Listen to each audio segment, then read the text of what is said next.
Snow Patrol and Run on XFM 104.9. I'm Ricky Gervais. With me is Stephen Merchant and Karl Pilkington. Yeah. So that's 3 for 1. I don't know. All right. Exciting. News. Breaking news is that there's only 2 more weeks of us before we have to go away on a little extended break again.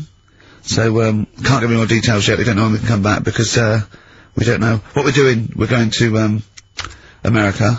We're doing the Golden Globes and then we're gonna watch the Office pilot being filmed. Yes. And then we got bits, I'm doing a bit of a tour, so it'll be sort of the summer times, probably. Yeah.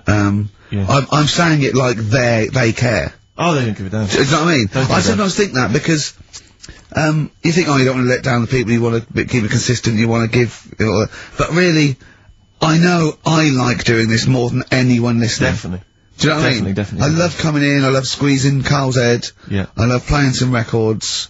You know, I like sort of sitting in the room with you. I know you love it. Oh. I can't wait. I can't think of anything else I'd rather be doing on a Saturday. Yeah. So, we got our Saturdays back though. Yeah, that'd be great. I mean, my alarm went off today and I was a bit tired because we had a couple of drinks last night, didn't we? Last night, yeah. We had, you know, we're party animals. I've been looking for an office this week, as you know. And it's so stressful. Just walking around, just talking to agents and, right, okay. So, my method is this, right? I walk round the area that I want to be in office in, because I don't want to hear anything else. I don't want to, you know what I mean? So I walk round, to be fair, it is about a square 500 yards. Yeah. Right? It's sort Your of house is in the centre. yeah. I walk, and, so I walk round and look at placards. I go, that's a nice office, and I phone them up. There's loads of different people I'm dealing with, right? And they went, oh, we got one in so-and-so street. I think it was 5th Street or something. I went, oh yeah, I went along to, I'll see you there in 20 minutes. I got there. You were there, if you remember. I looked round and I said to Steve, it looks alright. There's no pawn shops or anything like that, right? And Steve went, well, it is next to a brothel. And I looked, and there on the next thing, like, you know, model, 1st floor, Susie, 03, and I phoned him and I said, do you know what? Don't bother coming here. No, I said, no, I said, because it's next to a brothel. He went, yeah. I went, right, okay. Just for future reference, I don't want an office literally next to a brothel, right? When I go to work, I don't want to walk past prostitutes. Call me old-fashioned. Yeah, right? as you're going into work, there's a prostitute. Yeah. Morning. Oh, she's got a cappuccino. Yeah, Starbucks, yeah. Business good? Yeah, it's a bit slow at the moment. But it picks up later this evening. Does it really? Good. And, I said to him, I've got so my New Year's resolution is being like a little fascist when it comes to business. And I said, also future reference, no crack dens and no wild animals in the porch.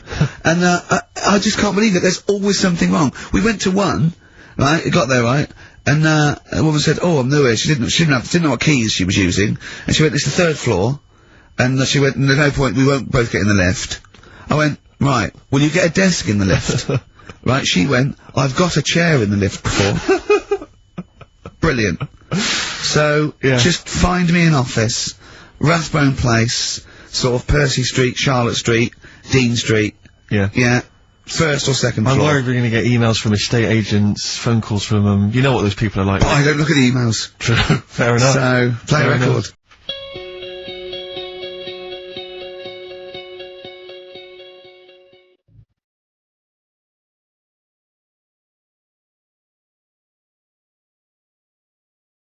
Sexist.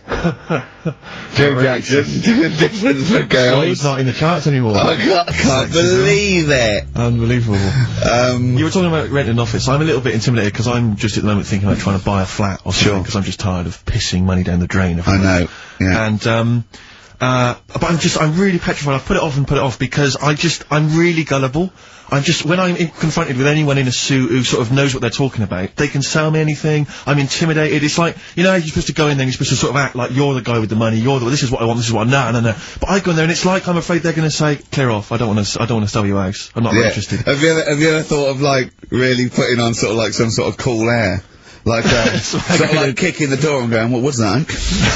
Is it like, you'd be found out in 30 seconds, wouldn't you? Exactly. You'd go in there, you'd stub your toe, and they go, what do you think I can't put my toe, Exactly, yeah. Brilliant. Just tapping the walls. Yeah, tapping the wall. What's the rates on? What rates? I don't know. Well, do you remember, I don't know if I told you before, I wanted to buy a laptop computer, and everyone said, go up Tottenham Court Road, and I was reading, like, magazines and stuff, they were saying haggle, make sure you haggle, make sure you're planning to haggle, get the best deal you can. And I found a shop which was selling the computer I wanted, and I went in there, and I had this whole plan in my mind of what was going to happen. He was going to say, like, it's worth this. I'm going to go, well, look, I can get it cheaper here, I want to buy it from you, I'm going to haggle, and off I went. So I went in the shop, and I said, yeah, looking for this, interest in this Toshiba.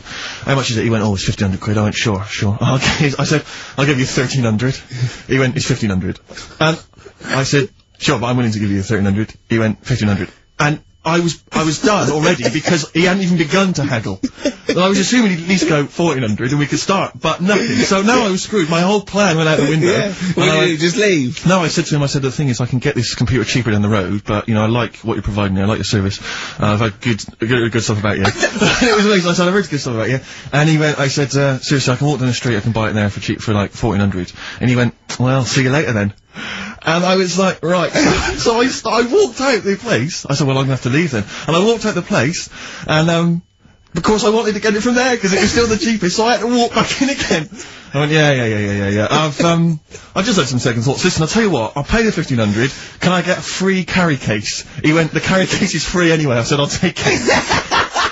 Carry case is free. I got nothing. No, but how much would you charge for that if it was on sale? Carry case a tenner. Well, let's just say it is a tenner. Give it to me for free. And he went, no, it's a tenner. And you went, well, you said it was free a minute. Yeah.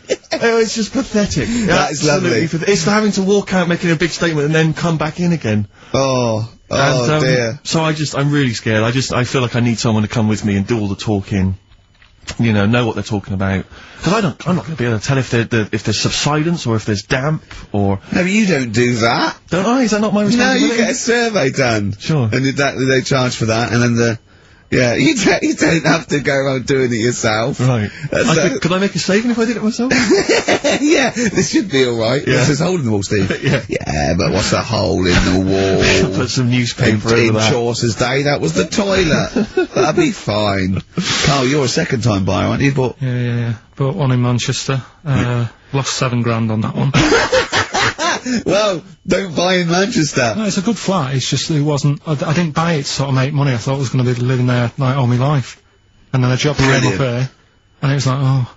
You bought your first flat in Manchester. You assumed you would be living there for the rest of your life. Well, I wasn't in a rush. Play record. You're an idiot. Hang on a minute. So have you got a property portfolio? Have you got the two houses now? No, I've got rid of that one. Oh, you sold that one? Got this flat. £7,000 Got this flat. I'll tell you something that is interesting. Hold on, though. What? £7,000 lost. It's a flat in Manchester, but it could only cost about £8,000 anyway. Right, Steve, something they do now, right, they've got to do by law when you're buying, right? I was looking at one in London, right? It's haunted. They've got to tell you now. Right, don't talk shit. I'm telling you now. Play a record. I'm telling you now. Yeah. There's no such thing as ghosts. That is ridiculous if that appears on a legal document. Right, if there's anyone who sells flats and does that for a living. Yeah. Right, email in, because I'm telling you now, that is a fact. She sort of dropped it in. I said, oh, nice feel here. And she said, yeah, well, that'll be the ghost. Just dropped it in, that's all they've got to do. And then I was like, what? And they went, oh, yeah. That's what I've got to do, is it? So that's the legal thing. Did you drop it in? So in court you go, did you drop it in? Yeah, I dropped it in. Play a record, you're an idiot.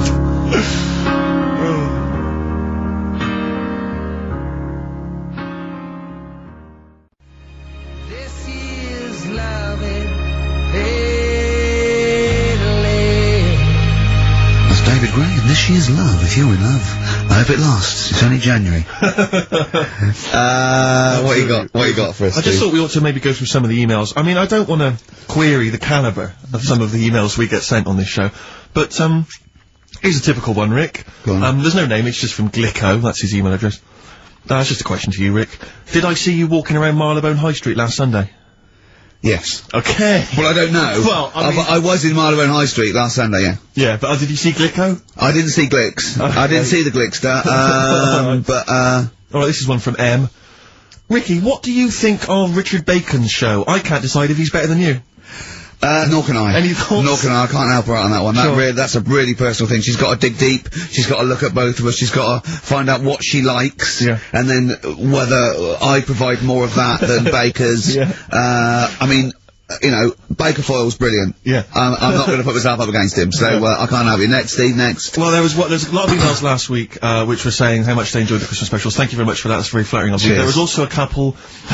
There was one that it was a guy. I'm sorry that I think I might have deleted it, but I should have sent a reply, because there was a guy from Canada saying if there any chance you're around in March, whether you could pop in and have a surprise birthday dinner for his wife. Oh, why do you keep that? I know, sorry about that. I can't bloody go now, can I, you idiot? Okay. You know, I don't. I really apologise for that. Yeah. There's also, this is interesting, this is more for Karl, really. It seems unlikely. Is it from a doctor saying you're an idiot? We've got plenty of those, I tend to delete them. Okay, right, yeah. Look at his face! No, it just says, you know, don't like to complain, but I won the film competition about 5 or 6 weeks ago, and I haven't received my prizes. Oh dear, that's all Karl has to do on the show. Thinking. We provide the chat, the records, the light entertainment. I mean, glamour. Strokes of comedy genius. All Karl has to do is send out the prizes and say, there was a monkey that was a bank robber at 5 to 3. What's your excuse, Karl? Do you remember her winning? I've got all. Well, you're calling her a liar? Well, I am, because I don't remember ever seeing... Right, he's calling her a liar. So, Joanne Ogden, you're claiming, is just making this up. She sent this in on a whim, trying to fool us and get some cheap tat. Wow. I don't believe that. I don't believe anyone would lie to try and get Knowing Me, Knowing You on VHS. I really don't. Well, I'll look in the records, because we keep all the details, so... You know what I mean? Right. Well, one of you's in the wrong, do you know what? Knowing you, Karl, I don't think it's Joanne. No. Has anyone else ever emailed in saying they haven't got the, like a trap? No, they haven't. Well, yeah, one mistake's one too far, because that's one person. So, you know, you might send out 30, but that one person, that's the first time they've won a competition. They want the history of wind, narrated by Donald McIntyre on VHS. Yeah. And, you know, Stephen King's It on Betamax. Yeah. No, sometimes they want the best of Primal Scream on a cassette. Exactly. So, you know. Got to make sure you're sending these prizes out. Final email from Andy. He says, the webcam, is pointing at the ceiling. Is it because the air conditioning vent is more exciting than what happens on the show? Let's put that down now. That's absolutely right. Hold on a minute. Now, just, if someone... Is that good? People love the webcam. I don't know what they're interested in, because all I get is a picture of Karl's big head. It's not a big, it's just round. Oh. Got it right. Yeah. Karl, I'd like you to play the next tune. I got sent a little cheeky, primer for The Cure's Join the Dots. It's B-sides and rarities, lots of stuff from them, from all over the ages. And it's amazing how good their B-sides are. Here's one of them playing. Yeah.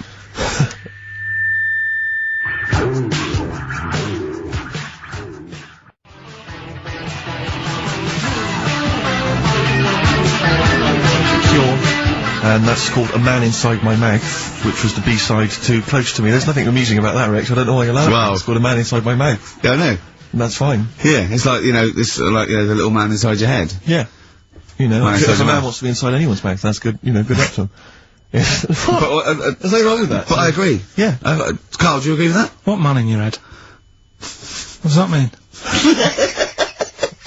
Brilliant, isn't it? Extraordinary. Look at his Doesn't even face. understand schoolboy carry-on innuendo. Amazing. I know the fact that the play on words is too fouling. What does it mean on slightly erection? And what? What do you mean dumplings? Huh? You're a fan of The Simpsons. You know that character in The Simpsons, the, gap-toothed yokel? Yeah. If I look at Karl when he's perplexed, Cletus. It's the kind of cliche comic book thing of having a mouth wide open to suggest formlessness. Oh. It's amazing. Or an accommodating come on. Yes. Absolutely. Karl. That little man inside your head, it's what, you know, people use it as your conscience, don't they? Alright. Have you ever heard that before? Yeah. No? No. No? Okay. I was, Rick, I was watching Moonraker. It was on, I think it was last week. Yeah. I don't know how familiar you are with the James Bond films. I don't think I've ever watched a Bond film from beginning to end. Yeah. I've never watched one on DVD, and I've never gone to cinema to watch one, and I'm not usually in on Easter Saturday. Exactly. Honestly. The thing about James Bond, when I was younger, I thought he was amazing. I just thought he was the ultimate cool, sophisticated hero. Do you know what I mean? My dream as a kid, like when I say kid, I mean a teenager, was to come home, which invariably he did. He'd come back to his hotel suite, he'd open the door, there'd be a trail of clothes. And he'd follow it, he'd go into the bedroom, there'd be a beautiful woman in the bed, you know. You just said, clean up, man. What are you doing? You're messy. I'm gonna have to get my mum to clean all this up now. Mum, she's got a bad back. There's a nudie lady in my bed. But, and as I say, I used to think he was really cool and sophisticated, and it's only of late that I've sort of revisited these films.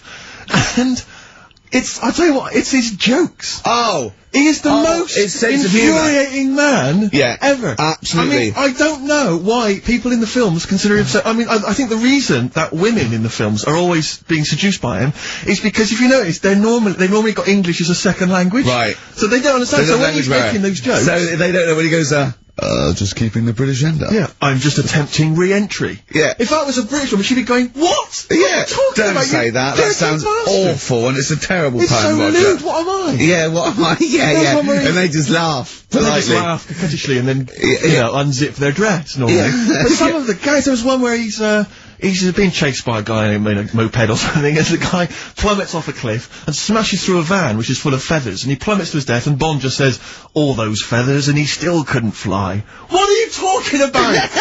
What do you mean it's not a joke? It's just words. There's one where in Moonraker, he punches this guy, he's having a fight, he punches him through a plate glass window, and he lands on a piano, and Bond goes, play it again, Sam. And there's the one, I remember there's the one in one of the early films where he throws a guy in the bath and electrocutes him by throwing in a thing, and then he goes absolutely shocking. But I'm just thinking, you just killed a man. I know. You're a psychopath. Yeah. And it's just so excruciating. If someone was doing those kind of jokes in the office, you would hate them. Do you know what I mean? You wouldn't want to talk to them. They'd be a bore. I know. Yeah. Everything's a little one-liner. I know, and everything's a pun. Yeah. But I'll tell you what, he's a bloody good secret agency. That's true. So, you know, they're not hired for their, you know, wit and, stand-up ability. Exactly. So, you know, it swings and roundabouts. Yeah. I doubt Johnny Vegas could, save the world. That's true enough, yeah. So, think on. Different people, different needs.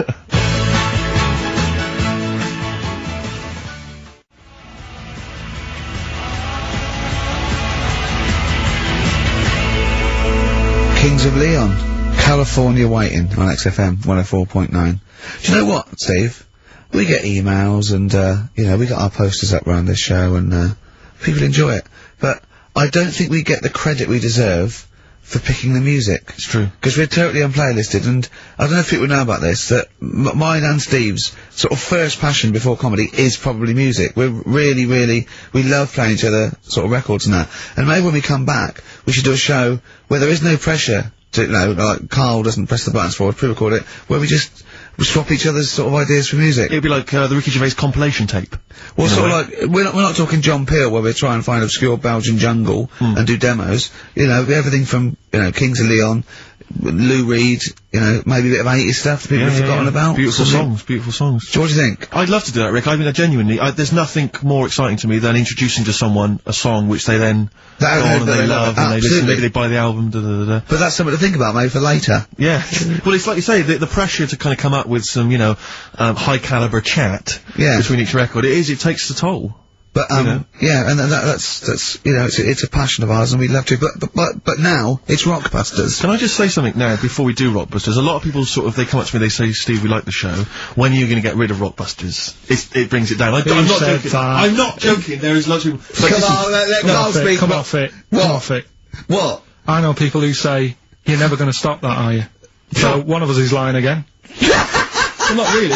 You know, I'm talking about people who've listened to the show. You're talking about Suzanne, your girlfriend. Oh, Martin. He'll be at home now with a pad, getting ready to play. But I should just... Max Freeman did encourage Karl on a couple of occasions. He even tried to get him through with the answer egg when we were doing that naming animal round. Yes. So, but I should just say that people think that somehow Ricky and I are endorsing Rockbusters, that somehow by allowing it on the show, somehow we think it's good or we appreciate it. And I need to point out that it's more like when a child comes back from school and they've done a painting. Yeah. It's crap. Yeah. But of course you've got to stick it on the fridge. Bigger than the house. You've got to stick it on the fridge because otherwise the kid's going to get upset. In this next episode, you've got to remember the cat is bigger than the house. Exactly. It doesn't look like anything. The humans don't have bodies, their legs come straight from their head. Yeah. Mummy and Daddy. Please welcome to the stage, Karl Pilkington's Rockbusters. Alright. Right, so, cryptic clues, No, not initials, cryptic. and you work Rubbish it out clue. and you email in and that. Yeah. First one. Yeah.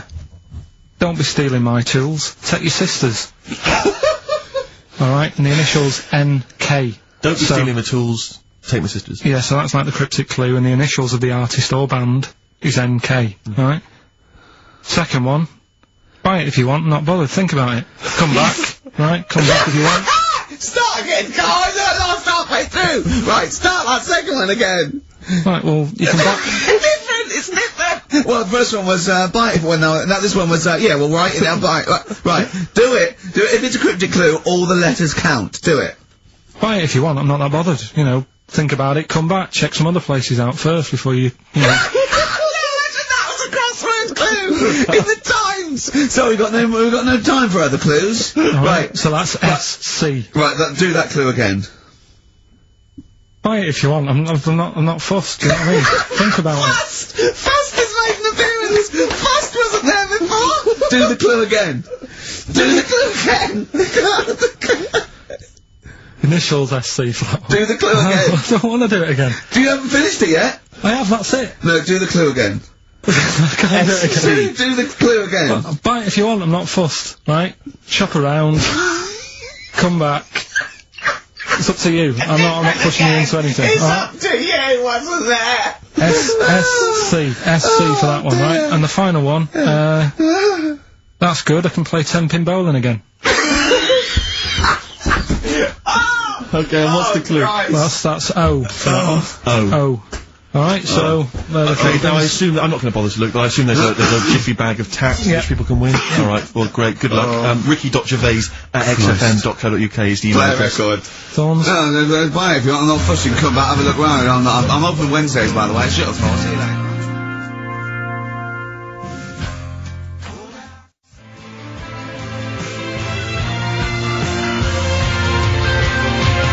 The Thorns and No Blue Sky, off their album of last year, which is probably my favourite album of the year. I've started getting into that sort of like music, more serious thing, in case we do it. I mean, I don't know, from that comment, maybe we should do some preparation. Pre-record it. Yeah. So we can sort of like cut all the ums and ahs and Like that me sentence sort of like eating a sandwich while it's on, singing along, tapping a little bit. Yeah. I won't lay down like this either. We'll get me a chair that I can sort of be upright so I can enunciate. You weren't in there, were you, when Karl was singing along to Oliver's Army? No. It was a joy. Checkpoint Charlie. Oliver's Army. No idea. Oh, bless him. No, Rockbusters, well on the way. Any right answers yet, Carl? Let's just check. Let's see, we got, one email. One email? No. No, because they probably don't make sense. Yeah, no responses whatsoever. There's some on the text and that. Really? 83 XFM if you want to do it on the old, Speak up, Carl. We're on the radio. Steve, no, we're on the radio, we're live. Just letting you know, do it on the text if you want. Send it in on the text. And what? Well, what is it? Say it! 83 XFM. Right. Right? What's the email address again? ricky.gervais@xfm.co.uk. Are you tired today, Carl? Are you just bored, or...? No, I'm alright, I'm good. Yeah? Yeah. Steve? Yeah, well, no, I just wanted to mention to you, I went to, the pub near my house recently. I found out that there was a pool hall. Oh, yeah. Like a pool club there. And I love pool. I like to think of myself as looking a little bit like Paul Newman in The Hustler. Yeah. When I'm shooting pool. Yeah. And, I went down there, and I went with my flatmate, and, it's quite a seedy pub, in many respects. There's a lot of weird people in there, like alcoholics, and... Why'd they go there? Strange, isn't it? Weird, isn't it? Yeah. Go on. And, very, very odd people. And, so he's a little bit nervous, and he says, I'm a bit worried, because there's a lot of kind of, there's people from the estate, the nearby council estate, Yeah. For want of a better word, scum. And, so he's a bit edgy, and, bizarrely, because I so wanted people, I said to him, he went, I'm a bit scared about going in. I went, don't worry, you're with me. Yeah. I don't know what. I don't know what that means. They're going to think, oh, wait a minute, the 6-foot guy with the lanky guy with the glasses. Yeah. I'm not going to mess with him. You go there, they take your glasses off and you go, I've lost. Exactly. That's it, I'm out of here. This is why I've never got into a fight, because if my glasses are gone, I'm screwed. That's the first thing you really short-sighted, aren't you? I'd be absolutely done for. And are you nervous are you sort of like nervous Yes. without them? You know, What, whenever you know, whenever you see like a kind of action film or whatever, or maybe like a horror film, the nerd loses glasses and he's travelling around on the floor whilst the killer coming behind him. That's me. Really? Yeah, done for. Absolutely done for. What did you do when you were at school, when you had to play tennis or football or rugby or something? Kept him on. That's dangerous. Well, of course it is. That's why I was never, you know, as good at rugby as I probably could have been. You know, because of course you can. How can you play rugby with glasses on? I'm in the scrum going, careful! Your boots! Hello! Yeah. Never mind me nads. Exactly. Watch my glasses. But, so I went in there, because I used to do judo when I was very young. Well, that's impossible. But this is ludicrous. That must go falling off. Oh, of course. What about gaffer tape? Just sort of like round. Yeah. Yeah. Well, I bought something like a kind of a sports strap to keep them on, and it just pushed them right into my eyes. I could barely see. I was always blinded. But I swear, when I used to go to judo, I'm sure that the other kids were being taught, right, just knock Steve's glasses off. Knock his glasses off, you can get him. Dear. And, so I'm always a bit edgy about fights, but for some reason I felt super confident going in there. I was like, I swaggered in, and, into the pool hall, and it's one of those places you've got to sort of knock, it's like a speakeasy, you've got to knock, and they open the door and you come in. Yeah. And, I'm in there, and, my yeah, one of those things you slide, like a little letterbox, you slide over, you knock, you open it up, you put your face down, you just knocked your glasses off. Exactly. And, so I went in there, and, in a way, my flatmate was justified in being a little bit edgy, because, the conversation we could overhear, the table next to us, we were playing pool, the guy next to us was going, yeah, of course, the bloody police. Spent Boxing Day in the Nick. Absolute nightmare. You're getting nervous. So I was getting a little bit edgy, because I didn't know, but then I thought, you know, they don't mess with their own. We're almost like gangsters ourselves, because we're there in the lion's den, do you know what I mean? We'll probably be fine.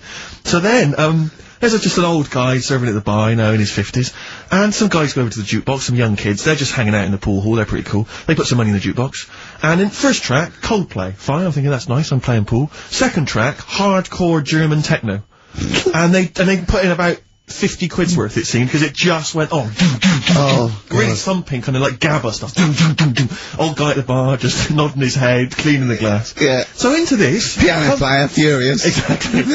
Into this comes, like, what appear to be a family of holidaymakers with kids. So they've entered this, like, seedy pool hall. We've got, you know, the Cray twins playing pool next to me. They come in, the German techno's blaring. They come in, and there's, like, kids, you know, and they've got the baby in one of those little pouches, and they sit down, and, the weirdest thing was one of the guys, the uncle, let's say, of the he picked up the kid, and he was about to put the baby down in a chair, and I thought, hang on, that's quite a hard-backed chair. And as he did it, the baby's head just went fa-doom, and hit the back of the chair, and, just flipped back and hit the back of the chair, because he just lumped it down in the God. And it started screaming, it crying, you know, and the, teenagers were rocking to that, they loved it. And then he came over, and it was transparent what had happened, and the mum was going, what's happened? The baby's crying. And he went, I don't know what happened. And I wanted to lean over and go, you lying swine! You know what happened? You just hit his head. I wanted to go, just take her aside and say, never let him handle your baby again. No, the head was wobbling around, he put it on that heavy, I could see it coming. I don't know, who knows, he might turn out like Karl now. That's a point.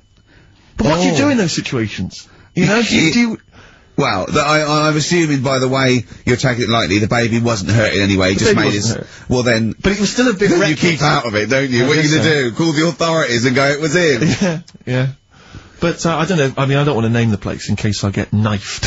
I imagine you trying to swag it when you overheard him talking about the neck. I imagine you know him going, yeah, pigs. Sorry? Yeah, I ate the pigs as well. No, I'm a lawyer. I was down there going, oh yeah, sure. Oh dear. But, I'll be going back there. I feel like I'm... That's it. I mean, I've told you before, Steve, stay away from working class people and bad men in trainers. Because, you know, you hang around with ne'er-do-wells and you're gonna get your glasses knocked off. That's true.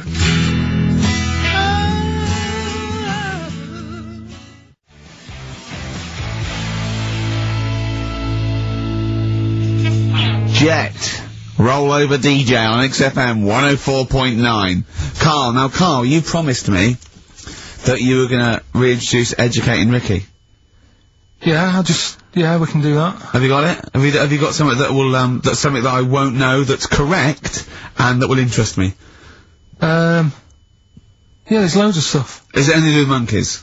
No, we've got monkey news. We've got monkey news coming up, of course we have. Yeah, monkey news people, and they're now over to XFM for monkey news with Karl Pilkington. No, we won't do that yet. We're not doing that yet. Educating Ricky is... Yeah. Well, let's do it. We did it ages ago. Educating Ricky. Oh, that's interesting, and it's correct. Hang on a minute, though. What I do is, I tease you, don't I, with headlines.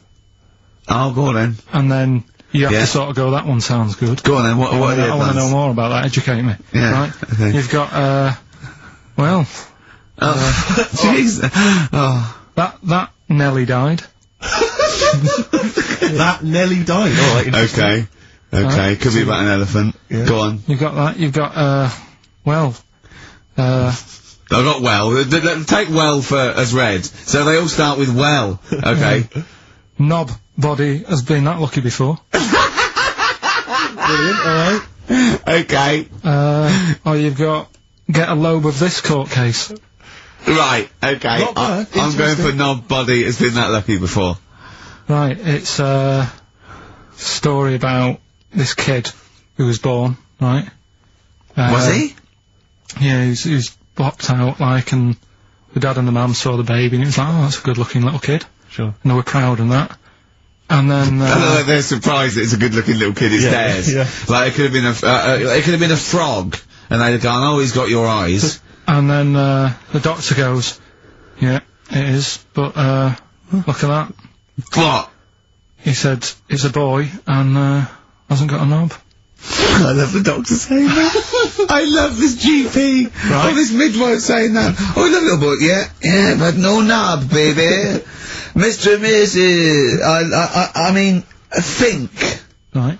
No, but I'm speeding it up a bit. All right. Come on. So the baby's Right, so the born, baby's like that, doctor says, and the "Look, doctor baby, says put it that, and the woman's like, oh, it's our first as well, and stuff, right? She's really gutted. What's the second going to be like? So, Go ahead. Just a knob. doctor says, you know, You call it Karl. Right, go on. Right, go on. so the doctor says, well, I'll leave it with you for a bit, get used to the idea, right? As opposed to throwing it away. So he wanders off. Yeah. He comes back with a smile on his face, right? Found the knob. So the mum and dad are like, what are you smiling about? He says, you're not going to believe this. Baby's just been born. It's got 2. Right? You can have one of them. And they did a little operation. Where did you get this information from? That's in a book. What book? Is it the a same good as the book that you carry round with you? No. With the woman with 3 legs, the juggler with 9 arms, and the bloke who found shagging a chicken under a rock. Is it in that book? Weird though, isn't it? Well, it's not true.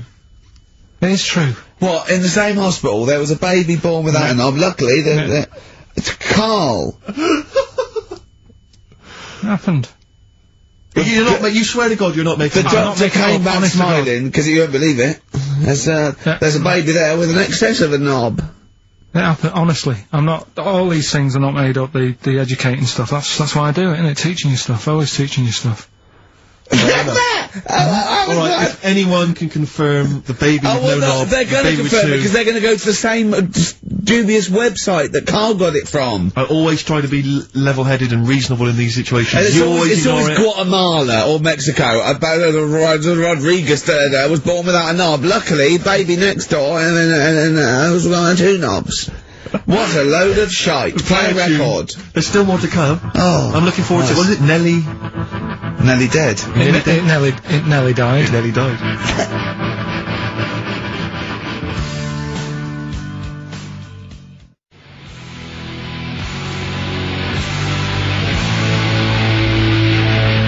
Bones. Radiohead off the Benz album.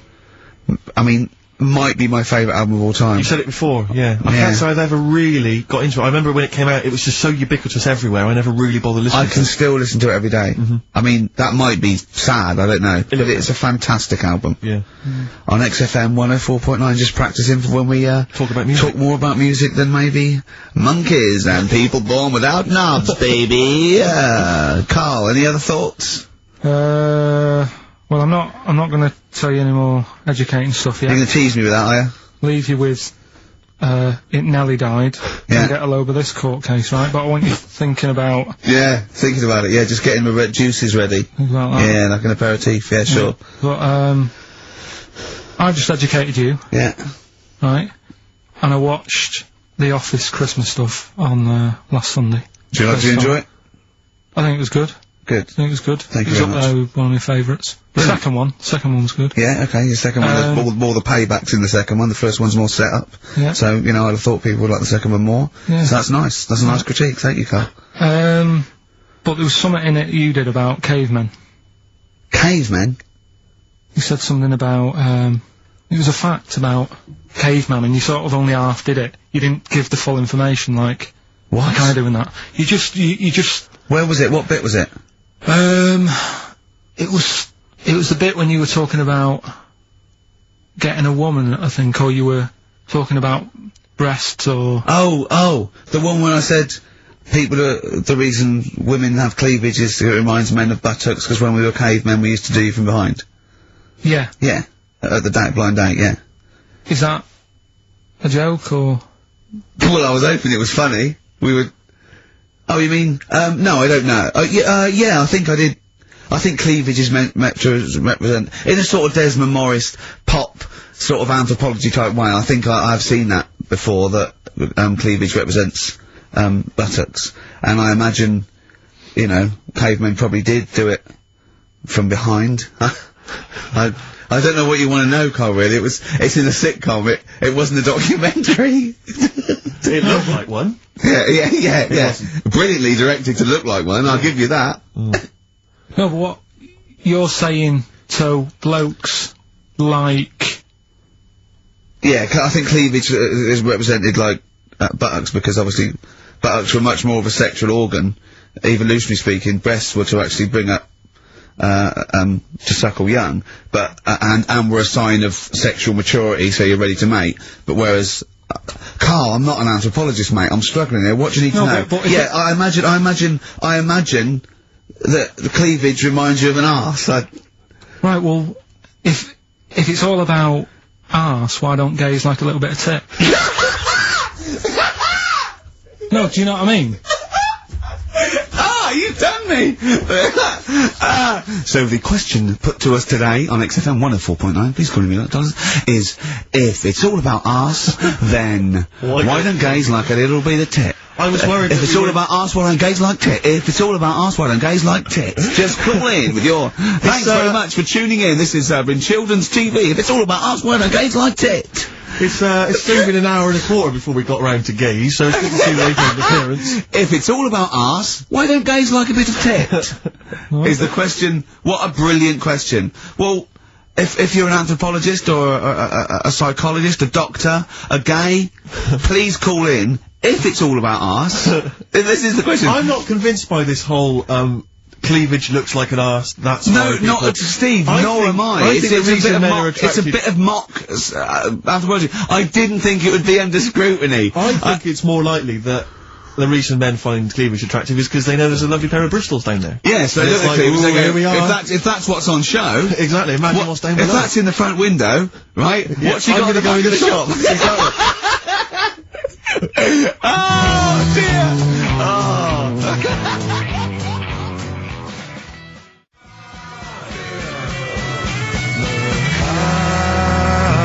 Coral, Bill Mackay on XFM 104.9. If it's all about arses, Steve, why don't gays like a bit of tit? I think there might be a lecture on that at the Royal Institute tonight. I'm not sure. Stephen Hawking. Yeah, I think he's giving a lecture. Brilliant. Tell you something else though. That's about caveman and that. Yeah. Right. Not really. Go on. Do you know? I love the idea of a little gay fella. He's pulled a bird. All he's done is focused on the cleavage, and he's gone, that's a lovely arse. Right? He's got a back. Why do pulls the dress down. No! Where's the arse? I've been gone. There's boobs. Boobs. I hate them. They're my worst. No! Right. Sorry, Karl. Cavemen and that. Yeah. Back to it. Doesn't drop a beat, does he? Do you know, like when you get a bit scared, and the hairs on your back and that sort of go up? Well, I haven't got a particularly hairy back, but go on. No, but on your neck or whatever, yeah. On your head. Do you know... Not in your case, but... Sure. Do you know where that comes from? Do you know why that happens? Why it happens? Yeah. To look more fierce.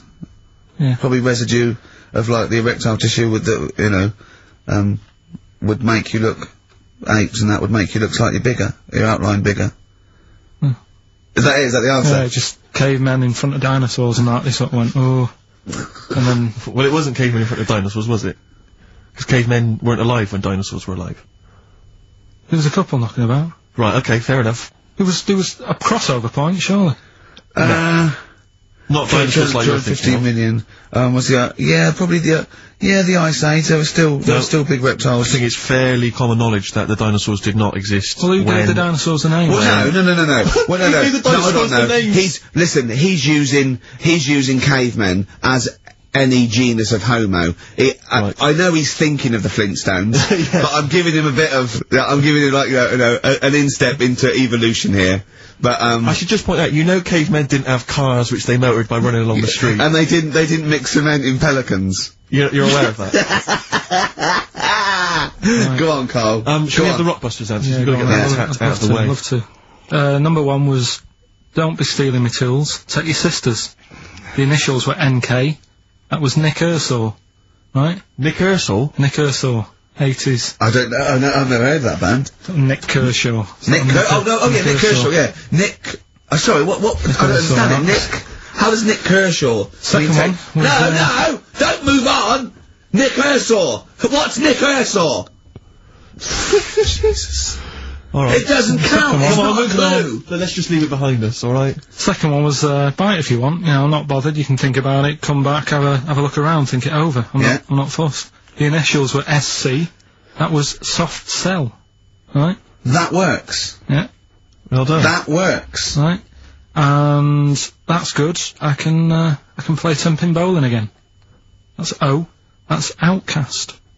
Alright? What? What does that mean? Outcast? You're out, you broke your arm. Right? Got the cast that's off ridiculous. That's ludicrous. I mean, that's ridiculous. You broke your arm, you were in a cast, you've got rid of the cast, you're outcast. Did anyone get that? Yeah. I mean, I am stunned. I think, to be fair, that was because how many bands begin with O? Yeah. I think that's why people got it. Exactly. But they were guesses, yeah. I could probably make Oasis work if I tried hard enough. We've done that. Oh, pardon me. So, outcast. That's ridiculous. Why is it ridiculous? But it's ridiculous. The leap to We've had bowling. worse than that! No, Imagine that! I remember when I did my wristing, then it fixed, I went 10-pin bowling. Why did you do your So it's what you did. Brilliant. So next week's quiz is what am I thinking? You're an idiot, Carl. Play a record. Why did you do your wristing? Crash. A what? Crash. Had a crash. You had a crash? Yeah. That sounds like a story we've not explored. Not much to it. I just went on a free, sort of rally day. Got in this car. I'd been working all night, right, so I wasn't the best condition to be whizzing around a track in a car. Sure. Like a Formula 1 type car. Yeah. Spun out of control, hit some mud, smashed it all in, wrote it off, and I didn't realise I'd done a load of damage until... Well, you landed on your head, but you were fine. Yeah. Who's the winner? Mike Godley. I'm in love with the girl that I'm talking of.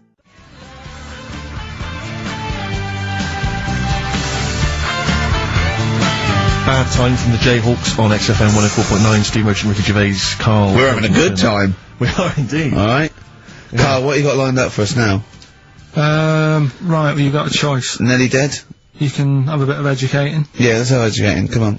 Educate Ricky. Can we just clarify what this is? I think a lot of new listeners perhaps aren't familiar with this. It's when Karl looks on the internet and finds a weird story about, the double knob, fun, and tells me about it, and it's usually not true. Okay. If it is true, I know it already.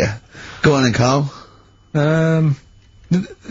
They're not really weird stuff, it's just stuff that's gone on. That's interested me, that's all it's about, and I educate about it. I should just confirm that we've had a number of emails that say the baby born without a knob and then having one transplanted from a baby that luckily enough had 2 knobs, is apparently true. Listen. So, I don't question that you could be born with a deformity and get someone's, you know, fingers, knobs, what I'm saying is, it didn't happen with the doctor goes, I'll leave with it. I don't believe it. That baby's got 2 knobs. Exactly. What a coincidence. I bet that little bit of information isn't in there, is it? Sure. That he went out the door, I'm gonna get a coffee, came back, bloody hell, hold on, look, there's an extra knob, I found an extra knob. We'll put that knob on there. Perfect. right, well, you've opted for the headline, It Nearly Died. Right? Yeah. It's about this elephant. Yeah.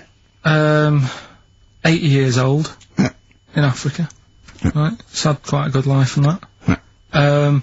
But then what happens is, I don't know what it's been eating, but, his teeth fall out. Yeah, that's what most elephants die of that, because they grind them down, the teeth, until they can't chew anymore, and most elephants dying of old age with an elephant is the fact that you haven't got teeth anymore. Well, it's had a good innings, it was 80. Yeah. Right? So anyway. They used to pop the food up and feed it to it, and it lived quite happily? No, what they did was, the village got together, said, shoot the food for that's it. sad, isn't it? Made it some false teeth. Made it some teeth. Out of wood.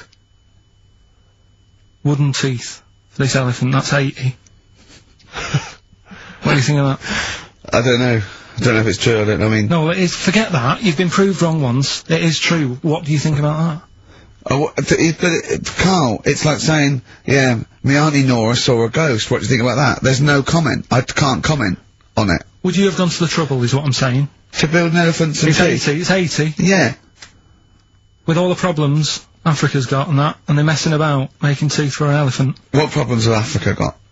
Well, there's not enough food to go around, so if an elephant's dead, that's a bit more food left. Do you know what I mean? Why? Yeah, but you're assuming this is in the middle of a village where there was famine and starvation. It might have been South Africa, Kenya, you don't know, it's not all Ethiopia. If it was a busy city, people in the village wouldn't have time to be messing about with making teeth and that, would they?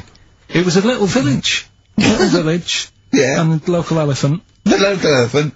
Like a local post office? I'll meet you by the elephant. No, to be fair, Rick, I think I saw Bob Geldof on TV saying, please, people, stop making elephants' teeth.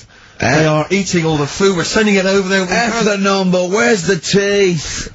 I don't know, it's possible. Send us the I mean, teeth. it's possible. It's possible they've made this elephant some dentures. It is possible. Wouldn't it have been easier to just... Pulp it. Exactly. Mash it up, serve it some soup or whatever. Yeah, I mean, if you're making its teeth, you know, it's a village, so I'd have thought it's a, you know, I wouldn't have thought it would work for very long, and I wouldn't have thought the elephant, would understand that it was teeth, so, I wouldn't have been able to thought that the villagers could do it. I mean, top veterinary surgeons could have done something, but I think they made it all goodwill, but I don't want to thought it worked, so they probably end up dying or pulping it like I suggested. But, you know, thanks very much, play a record. No, but didn't you say something about wooden teeth? Someone, you know, had wooden teeth. I don't know, I think that was possibly my grandparents. They had wooden teeth. Yeah. Well, I don't know if it was wooden, I think the palate was wood, and then the teeth were as you would normally That's like from the 16th century though, isn't it? Well, it was the 1940s. They used to hammer them in without anaesthetic. Really? Yeah. Just put into the roots so it wouldn't, oh god. That's a rubbish time, isn't it, to live? And other people's teeth, other dead people's teeth, you could replace it, just bang it in for a while. Oh god, unbelievable. Oh dear. Play a record, Carl. If you've had your teeth, if you've had teeth hammered into your gums.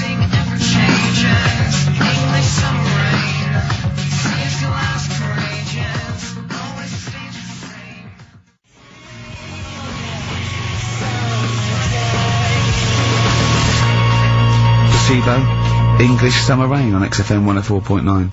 Right, okay, you got the final educating Ricky, Carl? Get a load of this court case. Yeah. What happened was, right, allegedly. Fella's in court for something that he shouldn't have done, right? Yeah. You got all the detail then at your fingertips? And the jury says, he's guilty, right? And the judge went, what, he's not guilty, off you go then, right? He misheard it. They couldn't do anything about it, because once the judge has sort of said, you're not guilty, off you go, you can go home. And the jury were like, what are you doing? They said he's guilty. And he was like, What do you think of the Thorns album? I'm quite a big fan, Rick. Yeah, I like that sort of alt country sound. I think I it's, know. I like that compilation you made me. That was that sort of thing. really good. The Jayhawks. Thanks for that, by the way. There was the hanging one, wasn't there? There was the hanging one that happened. Are you still there? What bands have you been checking out recently? Any new things? Just exploring all kinds of stuff. Obviously, you know, I like dipping back into the old stuff. I've tell you, I've been appreciating a lot recently, Rick. Billy Bragg. Oh, brilliant! Yeah, great guy. Isn't he playing? He's playing in March. Yeah, you might want to try. You heard about the hanging one when the fellow was. Sorry, mate. Go on. When the fellow was hung. He was hung and. Hung. Sorry, what's hung? He was hung by a rope. So isn't that no? I think it wasn't he a Chinese emperor and wasn't he hung? Yeah. Sorry, he was hung. Some fella who'd done something, they hung him. It's not a word anymore. He was hung.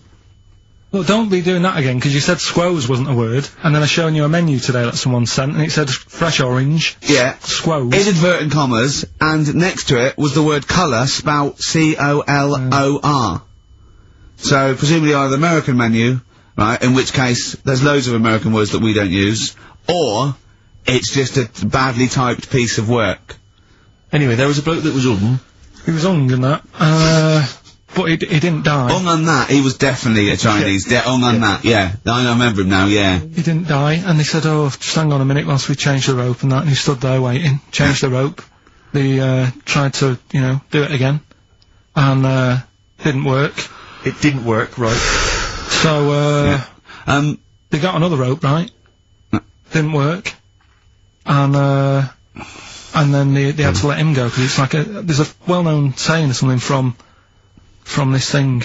Yeah. Have you seen, do you like, Oh My Car's On by, Tim Burton's new single? I don't know that I'm It's brilliant. Can we play a bit later? Yeah, can we play it? Let's play a record now, and, we'll, talk more a bit later. Yeah. Hey, can you, Carl, would you shut up?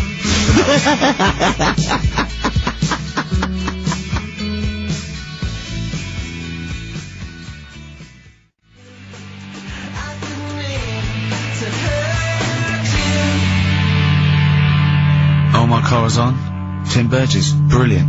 XFM 104.9. Right. Well, we're running out of time here. Yeah. We had Karl in a little film, but I think we've only got time for monkey news, you know? Yeah. What are you thinking, Karl? Yeah, if you want to do that. Yeah, let's do monkey news. Alright. Play the jingle. Oh, chimpanzee that monkey news. Right, there's this monkey, right? Oh, yeah. I think his name was number 6 or number 7 or something, right? In this lab, right? Yeah. And, anyway, it's in there, with, like, you know, the rabbits and little mice and stuff like that. And, smoking. the nurse, right? Not the nurse, the woman who works in the lab, what would you call her? The nurse? Depends what turns out her job was. If she was a lab assistant, you call her a lab assistant. Right. I mean, they probably call her by a name. Alright, lab assistant, right? Kirsty. So she's... I think it's probably Kirsty. Right, Kirsty Morris. Well, she's in there, right? Yeah. And she don't work with many people and that. She's mainly on her own with, you know, just putting lipstick on rabbits and stuff like that, right? Chimpanzee her? So, chimpanzee her. She's putting on lipstick, chimpanzee her. She's got hairy legs. He gets pally, right, with this woman. Yeah. Because, you know, it gets to a point when she sees him every day. That's the way he tries to string out like it's a narrative love story. The chimp put its hand out and grabbed her, and then you're thinking that he made a move on her. So, right, come on, he's allowed out. Oh, it's not a story, is it? He's allowed out the cage and whatever, yeah. Anyway, so, he's wandering about, and as time goes on, he's watching what she's doing more and more, right? So, he notices, like, the code on the door, right? Whatever, 247 or whatever. Yeah. He goes, right, I've clocked that, I've got that, I'll remember that, right? And then he goes, right, there's a lot of lipstick and that knocking about, a lot of makeup. Right, okay. No, there's no way. No! Because, Steve, you know what's gonna happen.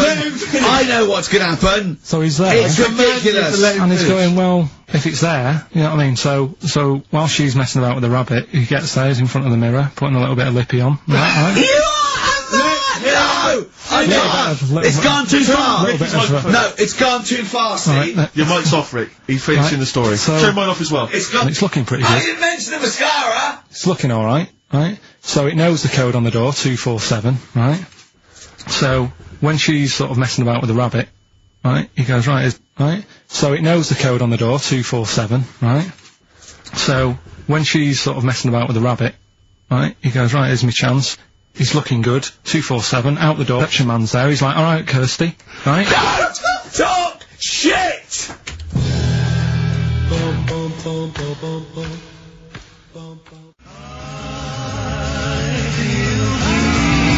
I Feel Free from Cream, that's pretty much the last track, isn't it, guys? I imagine on XFM 104.9. Well, I mean, yeah, I've got nothing to say after that ridiculous story.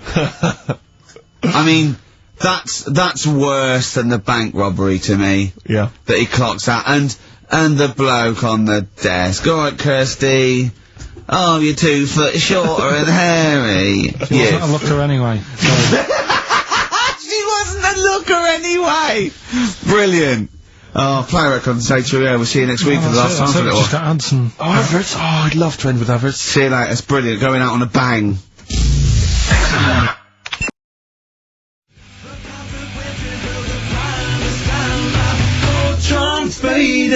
Fortune Faded by Red Hot Chili Peppers on XFM 104.9 with Ricky Gervais, Stephen Merchant and Karl Pilkington for the last time. Yes, we've said that before, of course, so don't get your hopes up. Yeah, we've had some highs, some lows, some laughs, some tears. Karl, you're concentrating. A lot of tears, mainly from the audiences. Yeah. Now, before we get into that, before we get into talking about maybe some of the hijinks we've had, looking back, looking forward as well. Yeah. I came in, Karl was sitting at the desk, he went, alright? I went, alright, yeah. He went, see that Alan Clark diaries? I went, no, I didn't. He went, no, alright. A lot of people talking about it. He went, I've never kept a diary. Keeping a diary will always get you into trouble. And I said, like Anne Frank. What did you say, Karl? The woman in the cupboard? That's what he said. The woman in the cupboard. And I went, save it. Save it. You never speak to Karl off air. Save it all from when we're on the wireless. He went, but what did she do? What did she do except be in a cupboard? What did she have to write about? And I said, well, her thoughts. Do you know Anne Frank? That's all I know about Anne is. There's no point pretending it. Anne! That I know stuff. Yeah. Right, well, tell us everything you know about Anne Frank. She was in a cupboard. Yeah, what else? If she didn't do that, I wouldn't know about her, seriously. That's all I know about her. Yeah. So what did she do? But what how do you think we know about her cupboard because of her book, don't we? But hang on, what in the bigger scheme of things, why was she in a cupboard? I don't know. Right. I honestly don't know. You don't know anything else about Anne Frank beyond the fact that, to quote you, she was in a cupboard. Well, what's she done then? You tell me, why should I know more about her? Firstly, I don't think she was in a cupboard. She wasn't in a cupboard. She was in an attic. Alright. Yeah. So what was she doing? She was hiding from the Nazis. She was hiding from the Nazis. But isn't that the first place they'd look? Sort of... work from the top down. Carl, they weren't specifically looking for Anne Frank. They weren't going, where is she? Where's Franker? If she gets that book out, we are in the deep shit. We've got to stop the book. They were just looking generally. She was, I think she was 13, 14, she was hiding, she was Jewish and she was hiding, lived in Amsterdam, didn't she? Yeah, as much of her family were having to hide, being helped by, you know, friends, non-Jewish. In a cupboard. The cupboards, you know. And how long did she sort of hide up there for? Until she was caught. Long enough to write a book. So she even got caught after all that? What do you mean, so she even got caught? We're talking about one of the great, you know, humanist tragedies of our times, and you're going, she couldn't even stay hidden. What do you mean, did you get caught? No, I'm just saying, like, you know, it's not a great tip then, is it? Do you know what I mean? She didn't do it well. She didn't hide until they escaped it. Her diaries are not a manual on how to hide from people. It's not how to win at hide. I don't know anything about her, and we might be going down some ground that's a bit dodgy. I don't know enough about it. Maybe it's best just leaving it. All I was saying is diaries. Do you know, what do you do them for? Have you kept one, Steve? Never kept a diary, no. Right. I can understand your fear that it might get discovered, someone might read it, find out all about your inner secrets. Of course, the good thing about you is you tell everyone what you think about them. Yeah. Yeah, but... no one's gonna find a diary and go, oh god. I can't believe it, Karl doesn't like my haircut. Yeah. Karl thinks I look like Dave Hill from Slade. Yeah, I told you that, didn't I? Yeah, I told you that. Do you think they'll last though, diaries and that? No, because they were a bit of a time killer, weren't they? It was something to do at the end of the day, whereas now there's iPods and that. Do you know what I mean? It's fantastic! The know what I mean? iPod of Anne Frank. Yeah, well, that's what I mean. New from Sony. That'd be great, wouldn't it? All the greatest hits. Who could forget? Oh, Well, dear. leave that then. I didn't Should know we it was leave that deep. I thought it was just like a, you know, You thought it was like, didn't you? Adrian Mole type thing. Yeah, what are we doing?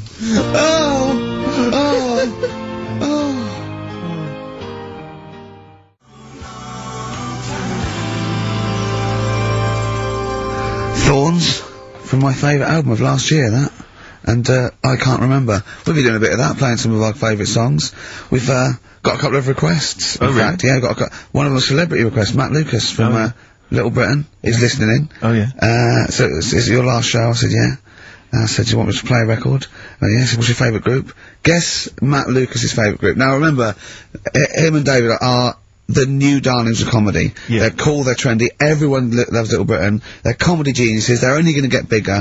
What's his favourite group of all time? That is tricky. Level 42. No. Carl, have a guess. Well, it's going to be something weird, innit, if you're saying this. Well, So, how old's the band? they're probably about as old as him. How old's he? No. Oh, Carl, have a guess. ABBA. No, it's, why did you say ABBA? They're good, aren't No, it's the Proclaimers. The Proclaimers? Yeah. Really? Yeah. And I know he's listening, but, you know. I mean, there's nothing wrong with the Proclaimers, I just can't imagine anyone getting that excited about them. I bet that's why he likes you. Because you hang out with him, don't you? I do hang out with him. He thinks he's, yeah. it's like the closest thing he can, he knows one of the Proclaimers. Wait till he meets my twin brother. Yeah, yeah, he's gonna have a field day, You isn't won't he? believe it. Yeah. So I was honest, I said, I can't play the Proclaimers, but we're playing another. Where did they come? Because I don't really remember the Proclaimers particularly from when I was young. Well, let me give you a little blast. I give a little but in two-part harmony. Of course. That was the But main they were thing. very popular for a while, weren't they? I think they had, sort of 3 big hits in sort of about 1980, when was it? Yeah. Oh, I forget. 80s. Scottish. They did sing in Scottish accents, which I thought was quite refreshing. They didn't do the fake American thing. No, that was good, yeah. But again, I just can't imagine sort of being in that. When would I be in the mood to put on a Proclaimers record? When you've run out of Crankies stuff, I I suppose. guess so, yeah. If you've played all your Crankies records, there's, and the you know, Muppets album. Yeah, pop on the Proclaimers. Now, we were talking before the break about, Anne Frank in her cupboard. Yes. Now, I'm still a little bit concerned that Karl's not quite got his head around Anne Frank's diary. Yeah. It's not like a children's book. It's not like The Lion, Anne Frank and the Wardrobe. no. Doesn't go into a fantasy land when she goes into the attic. I'm just glad that old Mother Hubbard didn't help the Nazis. Sure. Because that's the first place she'd look. Yeah. Isn't it? The Nazis go, we've got on with her, but she thinks she knows where she is. Yeah. She'd have gone straight there. I think with Hubbard, it's like, if I just briefly, you mentioned Hubbard. Now Hubbard goes to the cupboard to get, I can't remember exactly. Her poor dog a bone. She goes to get the dog a bone. But when she got there, the cupboard was bare. And so the poor dog had none. Is there more to that than cause that's all I remember. Is there further verses? Does she finally get a bone? Does she go on an adventure? Oh, what, you mean the second verse is, then she looked in the fridge and realised that's where she kept the bones, and so the dog was laughing. Exactly. No, there isn't another verse. That's all of it. I think so. Oh, when they went to the cupboard to get a bottle of bone, when she got there, the cupboard was bare, and so the poor dog had none. No, I think that's the end of it. I think it's a moral. I think it's a moral that, What's the moral? Well, if you got a dog, keep some bones in the cupboard. Right. Because I always, even as a kid, I remember thinking that it's quite a tragic sort of picture they paint. I imagine maybe she's lost short, isn't it? It is short. It's over, isn't it? That's amazing. But I always wondered whether perhaps she's had a nervous breakdown. Maybe her husband's died recently. She's just not got any food. She doesn't know. She doesn't really know what's going on. The dog's, yapping away. Eventually, she kind of wakes out of this kind of depressed stupor. She goes to the cupboard. There's nothing there. It's just a really depressing, morbid sort of tale. I don't know if maybe it's originated from something in history. I know that Jack and Jill went up the hill and they fell down again. That's a story about illicit lovers. That was apparently based on that. And obviously, Ring a Ring of Roses. It dates back to plague times, so I don't know about Hubbard. Humpty Dumpty, not so sure about this. Well, this is something I remember as a kid thinking, at what point was it decided that Humpty Dumpty was a giant Eggman? I don't know. Because there's nothing in the actual rhyme. There's no actually, it's not Humpty Dumpty, It's not. the Eggman's animal. I don't know. My concern is more his parents were a little bit cruel, because if you are Called the Dumpty. Dumpties of, say, Surrey, don't call your firstborn Humpty. Yeah. Because straight away, it's going to be embarrassing for him at school, isn't it? Yeah. I don't know what it... I'm just saying, I'm trying to go, is that it as well? That's all of it. Oh, and God. also, I don't mean to be pedantic, because I know it's a children's Is it nursery like rhyme. an Edward Lear thing, or... That's before that, is it? But I don't mean to be pedantic again, but if you've got a giant Eggman and he's fallen into bits, you know, all the King's men, fine, they're there, they can piece that together again. Don't send horses in. No, because that's just a whole eggy, horsey mess. Enough. They're going to make it worse. They're just going to be standing on it. They are going to make it worse. It's not a great idea. Standing on it, get the horse out of the way. No, he's definitely not. But again, maybe I'm sure some of the, you know, the mental people... Is it pre-Lewis Carroll or... If it's Lewis Carroll, it just came with the illustration. I guess so. He gave it to someone to illustrate. Go, illustrate, I'm just Dumpty. He goes, we've made him an egg. Yeah, a sort of egg with eyes and a face. Yeah! I mean, I suppose, because the moral of that is, if you're fragile, if you're an enormous egg, Mr. Dumpty, get down from the wall, I'll be fine. Yeah. Because, I'll tell you what, there'll be no medical... medical... waiting to happen. Yeah. Frankly. I don't know, Carl, what was your favourite nursery rhyme when you were growing up? Didn't really do that much reading as a kid. You're joking. You surprised me. You're joking. What's the one with, loads of people in a bed? What's that one? Oh, there was one of the bears and the little one said roll over. Yeah. No, because that's not really even got a story to it, is it? That's but just... hold on though, I'll stop you there. It doesn't even say people. It says there was 10 in the bed and the little one, little what? They could be anything. I don't know what they are. Roll over, and they all rolled over and one fell out. There was 9 in the bed and the little one said, roll over. Now where is the little one in the bed? I don't know, but worse than that, what has he got over the other 9? That he can demand they roll out the bed. And why is no one getting back in? Yeah, they're just lying on the floor. We're here now. Yeah. I don't know. But how does that end as well? Where's that going? It goes on, there was one in the bed, and the little one said, again, he just says, presumably he's telling himself to roll over, there was one in the bed and there was a roll over. So he rolled over, and one fell out, that's him. That's him. There was none in the bed, and the little one said roll over. So now he's calling the shots, presumably laying on the pile of other... They're just still rolling around. I don't know, Carl. We've got to look into this. If anyone knows why Dumpty was an egg, if Hubbard eventually found a dog a bone, and what was the little one doing? What did the little one think he was doing, for God's sake? When I saw my dad last year, he was telling me about a fella who's got some clothes you can see through.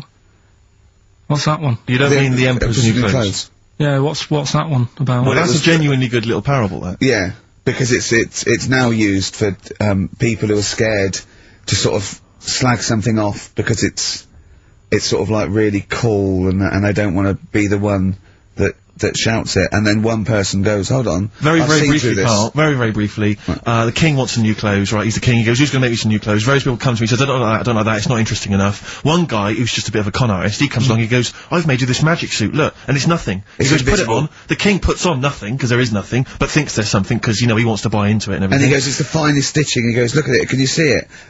No, they asked that only a genius can see how good this suit is, and the king goes, yeah, it's brilliant, yeah.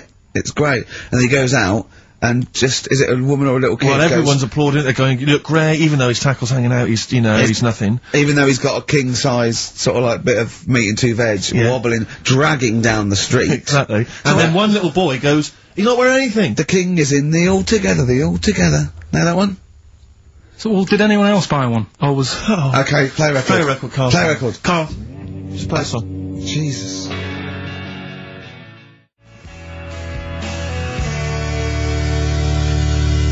Travis, writing to reach you on XFM 104.9, alright? Couple of emails here, try and respond to our requests for nursery rhyme related information. Oh, go on. Nikki Williams says that she was at infant school and she had a nursery rhyme book, and in the book, and this may just be the illustrations, but apparently the 10 in the bed in there were small baby monkeys, which you'll be loving, Karl.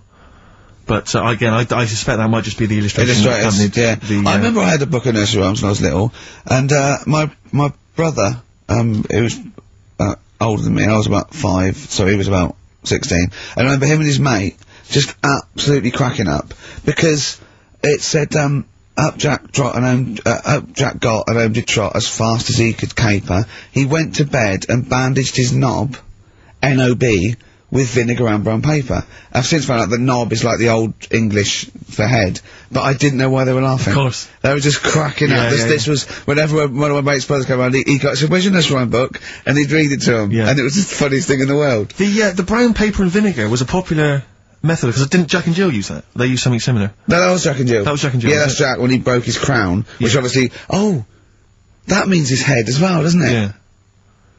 Yeah. Yeah. So he's fractured his skull on a sort of like an outcrop of rock. Yeah.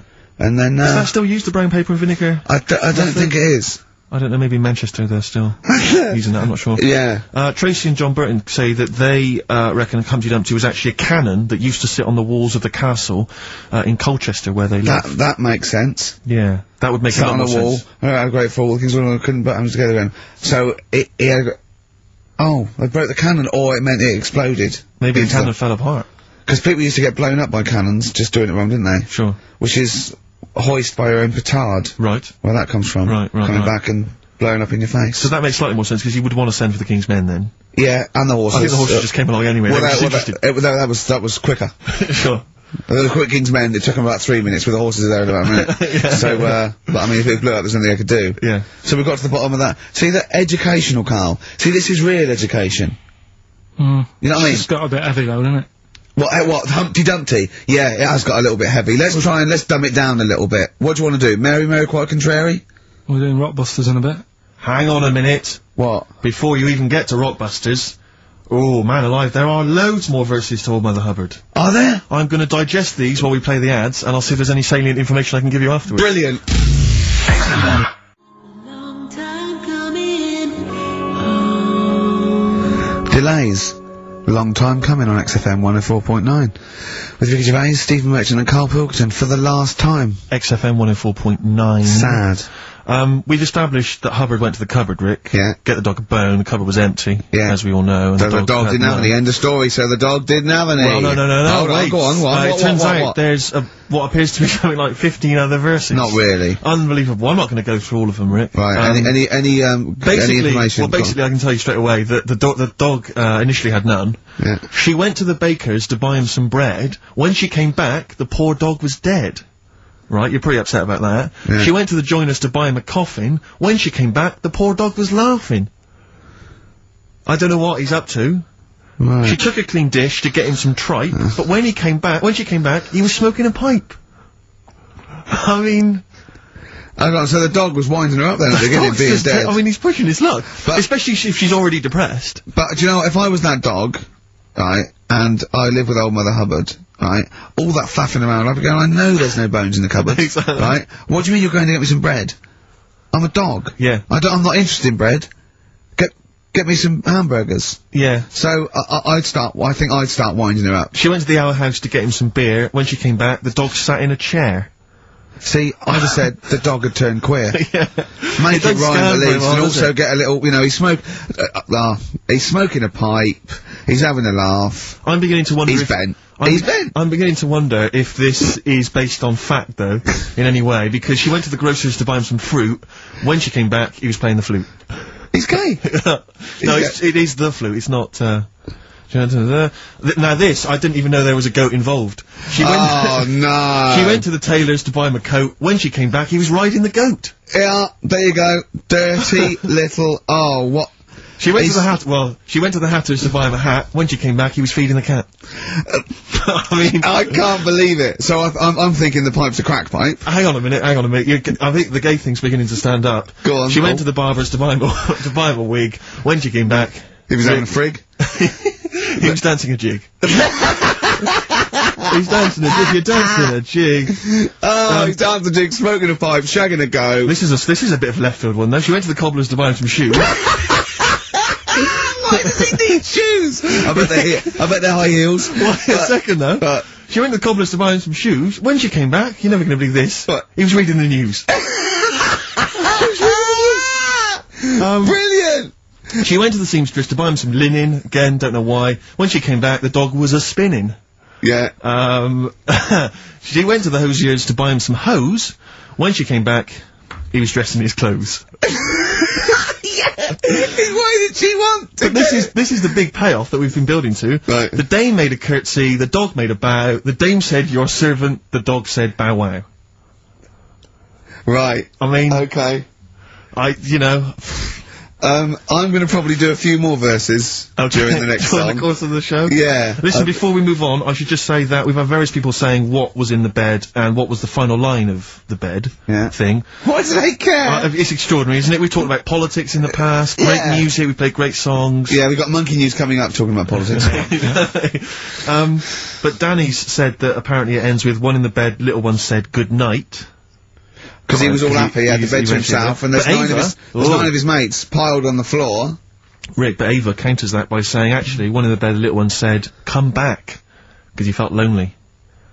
So We're never going to get to the bottom of this. I don't know, Rick. This is the same as the Kennedy thing. There's run. loads of different opinions. Conspiracy theories. I know, we don't know what's going on. But Jimmy Webb, big go on.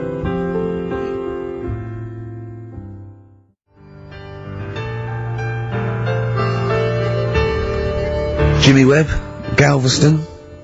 Fantastic version on XFM 104.9. You know what, Steve? I know people are going to miss the talk about little Chinese fellas, little gay fellas, little monkey fellas, and all that. Yeah. But I think they're going to miss some great tunes as well. I'd hope so. She went to the jeweller's to buy him a clock, but when she got back, What was he sucking? a chalk ice. A chalk ice, fine. So Fine, respectable. yeah. Yeah, I sort of feel like, one thing we've never done, Rick, is we've never pandered to people, but as it's the last show, we've got to give the audience what they want. What's this? Well, yeah, and I was going to say things they don't want as well. And, well, just basically to keep a smile on Karl's face. Yeah. I say a smile, a sort of, not quite a scowl. Yeah, he never really smiles. So, yeah, it's just really as a chance for him to have a go. It's like, you indulge an annoying child. The only time Karl laughs is for no apparent reason. Yeah. What do you think, like? What do you mean? Well, sometimes you go, and I know you'll be thinking of what a monkey could do. Yeah, it's like people who've had electroshock therapy. Yeah! Oh, it's such a tied down biting on Exactly, something. yeah. Biting on a big leather pad. Let me just tell you briefly what the prizes are. It's the number. That looks like a piece of shit. Let me tell you, Rick, let me tell you. There's a number of mediocre CDs and DVDs. That is real But talent. mainly, What's that? what about this? It's the Lord of the Rings Collector's Edition. Oh. Of the movies, you're thinking? No, it's the Radio 4 adaptation. It's only 14 hours long, Rick. Oh, that is... Throw that away. So, Pop that in the bin. so That is just... Either pop it in the bin or send it to some poor bastard who wins this quiz. Exactly. If you're willing to take part in the quiz, you deserve 14 hours of your life wasted with that Tolkien tripe. So, Right. yeah, what are the clues then, Karl? Right, as always, just, cryptic clues and that. Initials of a band or an artist, work it out, win the stuff. Yeah. Email only. Yeah, ricky.gervais at xfm.co.uk. First clue is as follows. The Jamaican fella wrote a review for... It's the good old Jamaican He's fella. back. The Jamaican fella. It's the last show and the little Jamaican fella's made an appearance. This normally suggests that you need to think of the answer in a Jamaican accent. Yeah. Or not. Yeah, or not. Yeah, So any hang on, accent. hang on. Or an accent. Or pronounce the word slightly differently. Yeah, okay. Yeah, go on. The Jamaican fella wrote a review for Phoenix Nights. Alright? Yeah. DC is on the initials. DC, D for Yeah. Derek. Yeah, Okay. DC. The Jamaican fella wrote a review for Phoenix Nights. That's the first one. Second one. Three of them. Second one is, we should all vote for Paul Daniels, David Blaine, Copperfield, The Great Soprendo, Tommy Cooper, and Darren Brown. We should all vote for them. Why is that? What was... I've just got the first one. ES. ES. Right? ES. Okay. And the last one, Steve, what did your dad do? Huh? Steve, what did my dad do? What did your dad do? Is that the question, or are you asking me? Well, Ricky, what did your dad do? It can work on anyone. What Right. did your dad do? Alright. Right? That's E. Right? What So- did your dad do? Quickly again, the Jamaican fella wrote a review for Phoenix Nights. Right? DC. Second one, we should all vote for Paul Daniels, David Blaine, Yeah, Copperfield, Great Soprano. No, but that's important. Right? ES, and the last one, Steve, what did your dad do? Right? Okay. The initial E. Ricky.gervais@xfm.co.uk. We don't want to speak to you. Please don't phone up. Remember, you could win some Lord of the Rings tripe. Say no more on XFM. Last Rockbusters ever, thank Christ.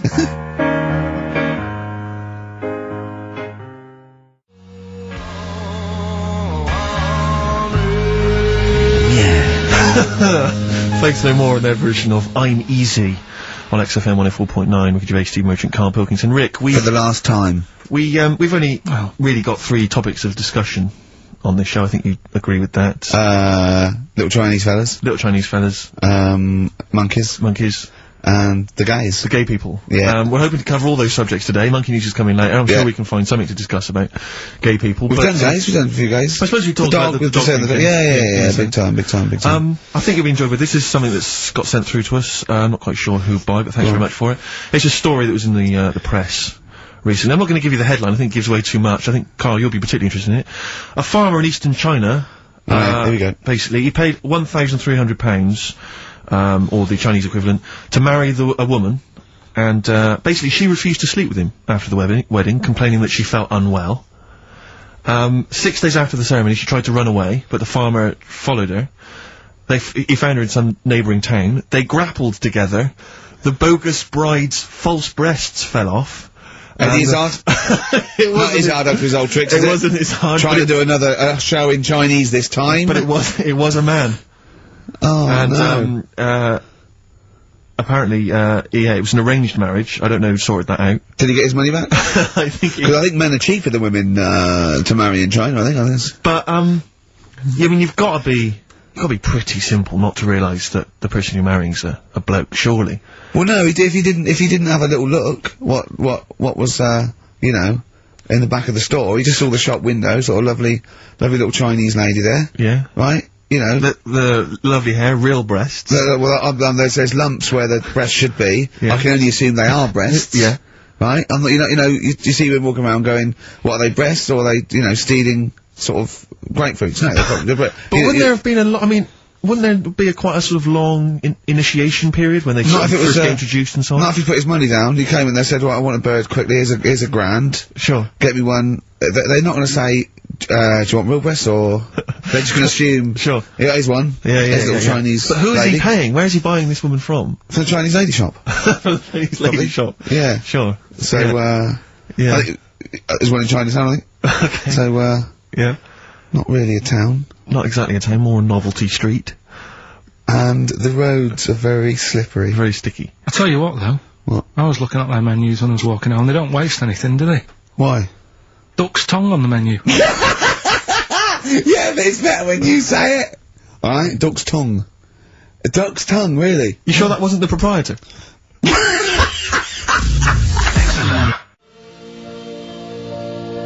Coldplay, warning sign on XFM 104.9. Karl, look at that. What is it? What is it? An apple. Right, okay. What am I doing to it? You're messing with it. Yeah, and what's happening to it? It's gone up a bit. Yeah! Would you kiss it for 100 quid? No. How's it going? Would you just kiss it? No, I wouldn't. Why?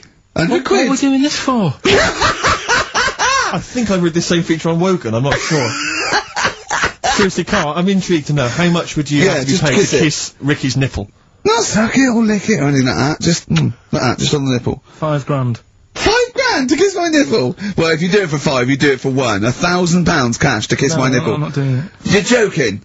£1,000 to kiss my nipple? Come on, it's the last show. No, I'm not doing it. 2,000.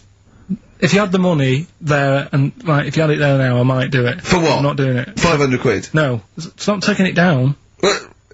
What's happening to... £2 grand. £2 grand? So you've gone down from 5 to 2 straight away. Look. Steve, what's going on? I seriously think I'd like to see you kiss his nipple Well, for it's not 2,000 going to happen, is it? So...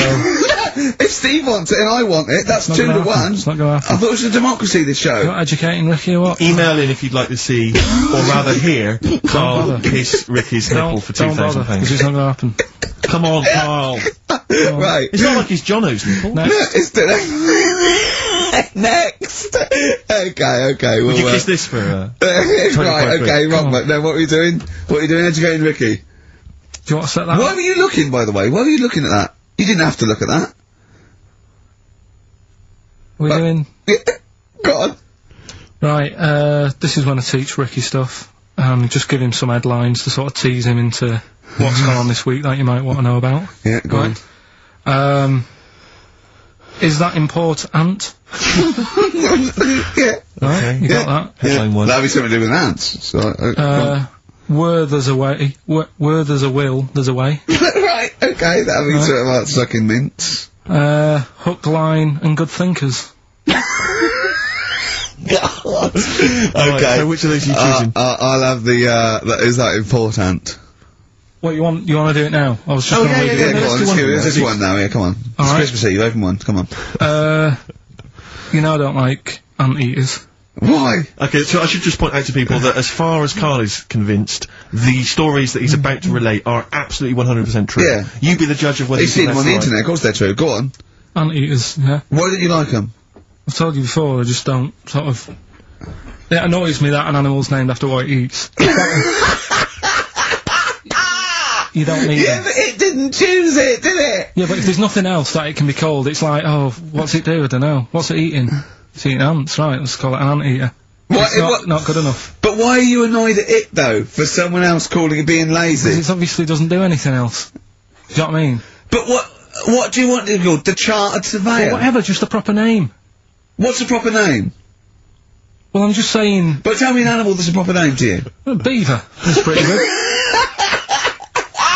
Why is that a proper name? It doesn't matter anyway, I don't understand what they're Alright, about. you and anteaters have got issues. Right, okay. Sometimes I genuinely don't understand what his thought processes are. Go on. Right, okay, you don't like anteaters because they just eat ants and that's what they're named after. Go on. Alright. Do you know that an anteater Yeah. can stick its tongue in and out 160 times in a minute? No, didn't know that. Right? Okay. Okay. Oh, it's rubbish. Thanks. No, but do you think that's good? Because I don't did know it what last that- night. What do you mean? Shall I call Norris McWhirter? What do you mean, do I think that's good? What, compared to what? You see, I read it and thought, so what? So it's interesting. Well, we think so what as well. So you still put it down as something interesting to tell me?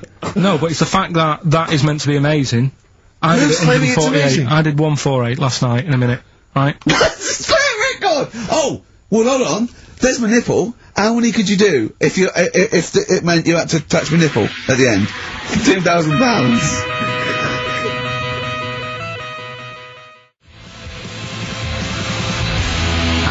Burn Baby Burn on XFM 104.9.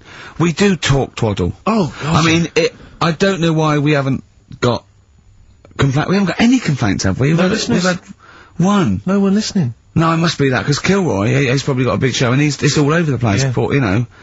Mind you, you know, I'd be annoyed if he'd have said that about me. Yeah. But he's got to be careful who he annoys, because he will end up having to move in with Salman Rushdie. Do you know what I mean? Is Salman, is he still on the run? No, he's out. They forget him, I've don't they? seen him twice. I think he's out all the time now. I bet his flat's a pigsty. Sure. It was not neat when he was living with 400 CIA people and a couple of... You policemen. remember he went into hiding, I think it was mid-80s, I can't remember exactly. Yeah, that's alright. He went into hiding, he was in there, he was hiding, basically, surrounded by security guards, confined to his flat, for about 10 years or something. I'd have thought so, yeah. Have you ever seen a picture of his missus? Yeah, are you annoyed? Well, I mean, man alive, she's like I think she's like a former Miss India or something. Stunning. Yeah. Have you seen a picture of him? I mean, he might be a great man and a talented writer and an intellectual fella, but, Jesus. Do something with the beard. Well, yeah, but he's busy, isn't he? What? He's busy writing How stuff. did he pull her? When he was just basically in there? In his flat? I don't know. Internet. Possibly. Just got to know him, and then she kept saying, send a picture. He goes, no, I'm not sending a picture, come round. Yeah. Read some of the books, they're brilliant. They're brilliant. She goes, well, yeah, now I'm in love with you. Let's have a Yeah. look. Alright, well, I'm in love with you now, so... Yeah. You know, he's going, got my own place. Got my own place, yeah. I got a few staff. Yeah, There's a few other exactly. people hanging around. Exactly. Don't worry about You it. know, I'm in a lot. I'll tell you something else that'll annoy you. Yeah. Stephen Hawking, not only married, but dumped her for his, nurse. Extraordinary, isn't it? So he's pulling birds left, right and centre. Well, you know, it's true that I I mean, not so much now, but years ago I was not the ladies' man. But you are now. really. You weren't sort of sophisticated. You Oh, weren't. no, exactly. You weren't the James Bond type that you've. I wasn't the James Bond of TV comedy. Because the way I am remember now. Karl when you first met him about 3 years ago. What did you think? Just a bit odd. I love it. And that's coming from him. I know. Yeah. But I'll tell you what used to really annoy me. Talking of, do you remember there was that story? I think it was a world record-breaking attempt. There was a bloke. I think it was up in a car park, in a pub car park, in sort of Leeds or something. No, Mansfield. It was the car park in Mansfield, and he broke the record for being buried alive. Being buried alive. I mean, and he was literally in a casket, like, not David Blaine, out in the lovely sunshine with loads Jonathan Ross waving to you. Yeah. No, none of that. Paul McCartney calling you stuff. you know what I mean? He was buried alive, in the dark, with just a tube Yeah. for communication. I They think put he was water buried down about, he's buried about 10 feet underground. There's a tube which people would communicate and send and stuff put down. water down and And I put remember that- reading the story. I was interested in it. I remember reading it, and there was one element of the story.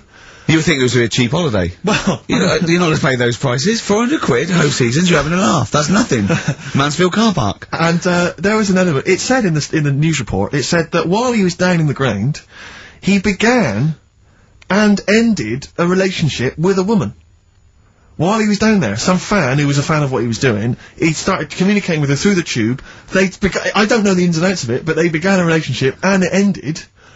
And I have to say, I remember thinking, you know, when you read that there's a man. How did it end? Well, why I've no did you idea. go that this isn't working? That's twice you've stood me up. Yeah. Well, I can't get out, can I? But I remember thinking at the time, you know, I was to say I was not the sort of the ladies' man that I am now. I remember at the time reading it and thinking, there's a bloke, you know, he's pulling women 10 feet underground through a tube. Through a tube. I mean, I'm out and about. Yeah. With some of the most expensive hair products on the market. I've got to sit down and ask myself some very serious questions. Oh dear. Extraordinary. I don't know if he did the world record attempt. I don't know if he broke it.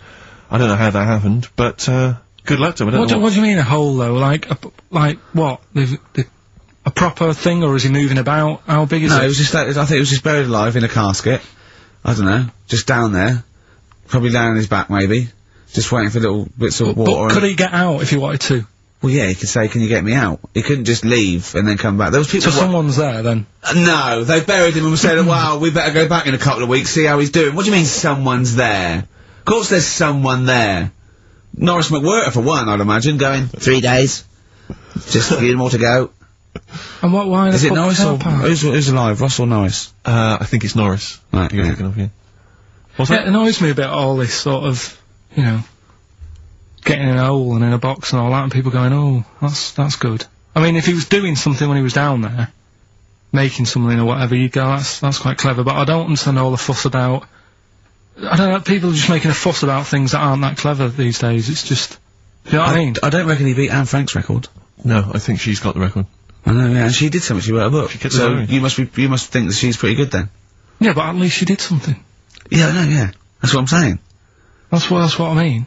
There's some fuss, about a woman who's going up Everest on a bike, right? Someone's walked it. That's harder than going on a bike. No, it's not.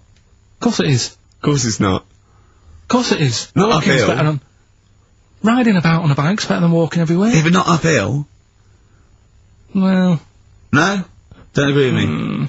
Why do people get off their bike and walk it up a hill? They don't always, I see people... No, but why do they? When people are going up a hill on a bike, but they get off and push the bike... Just saying. No, why is that? Doesn't matter. Do you think it's because it's harder? They go, I'll tell you what, this would be a lot easier on the bike, but I'll tell you what, I want a bit of a challenge. I'll get off and walk up this hill. You dopey. Go along then. Clap for her and that. You know what I mean? When someone's doing a London Marathon in a car, you can go and clap them, because that's just the same as far as I'm concerned. It's not hard. Play a record.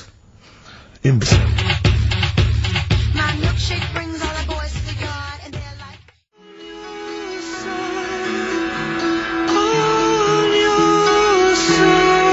So Alive, Ryan Adams on XFM, 104.9, Ricky Gervais, Steve Merchant, Karl Pilkington, for the last time.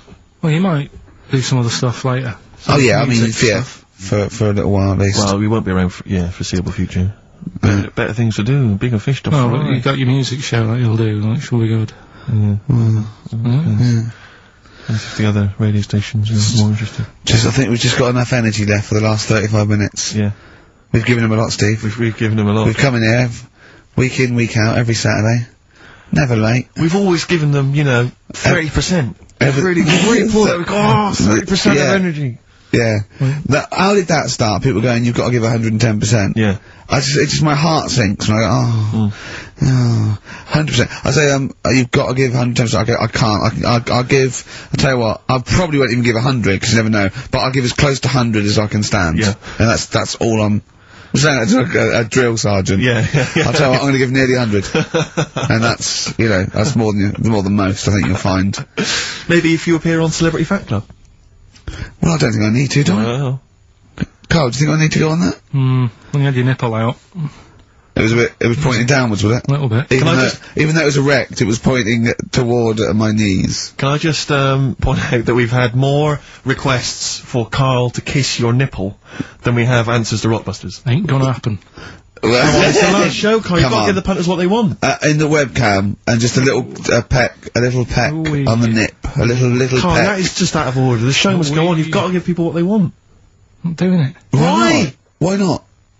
What's wrong with it? Lips on nipple. What's up with lips on nipple? You hear about stuff like this, and then like I might enjoy it, and the next thing it's like, Suzanne, can you leave? Because do you know what I mean? I like fellas.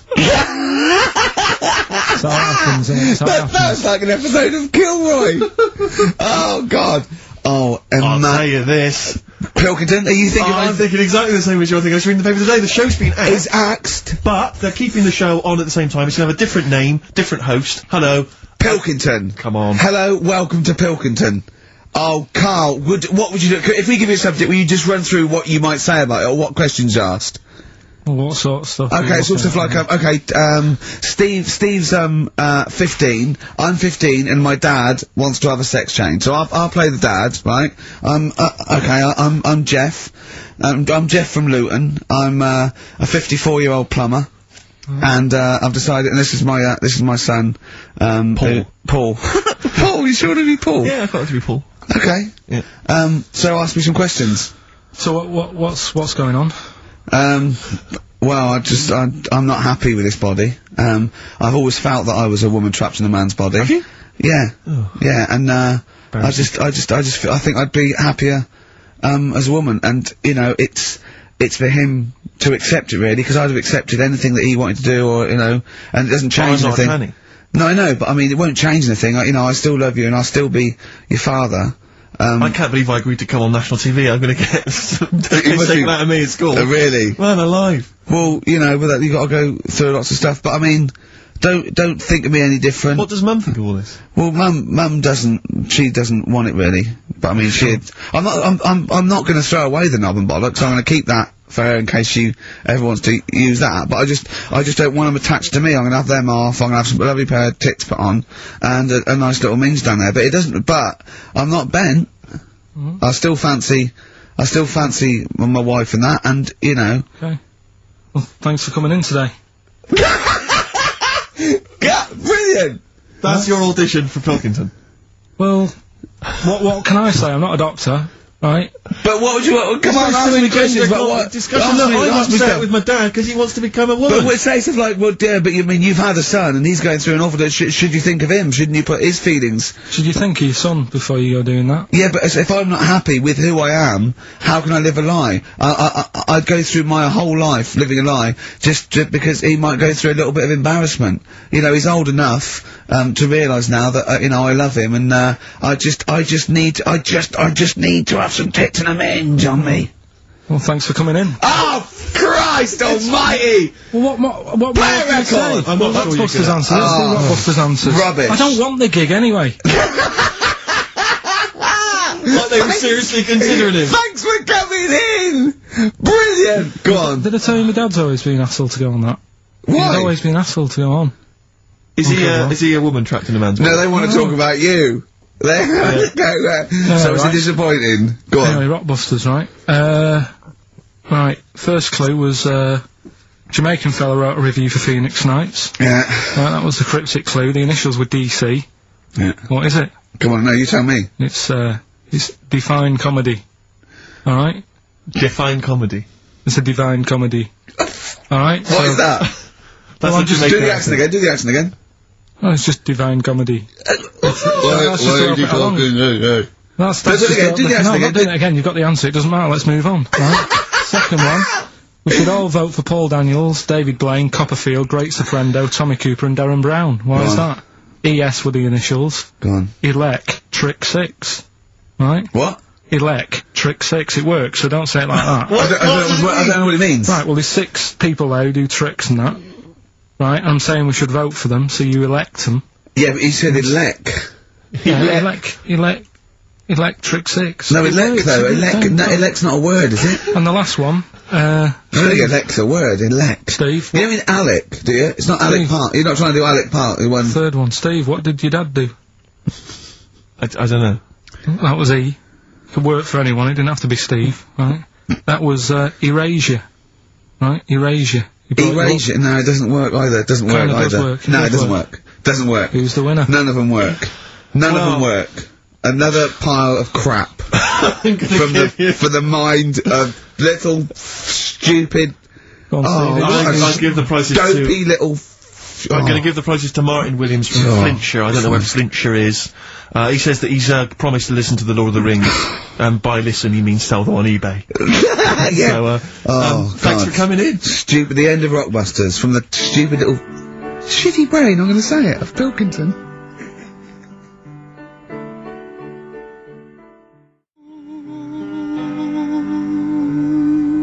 Possibly my favourite song of all time, after the Gold Rush by Neil Young, and that's for Karl's lookalike, Boyd, who's actually on Justin Lee Collins' show after us, about 5. He's not really a lookalike. He is. Yeah. He's got a bald head. Look like Gandhi. When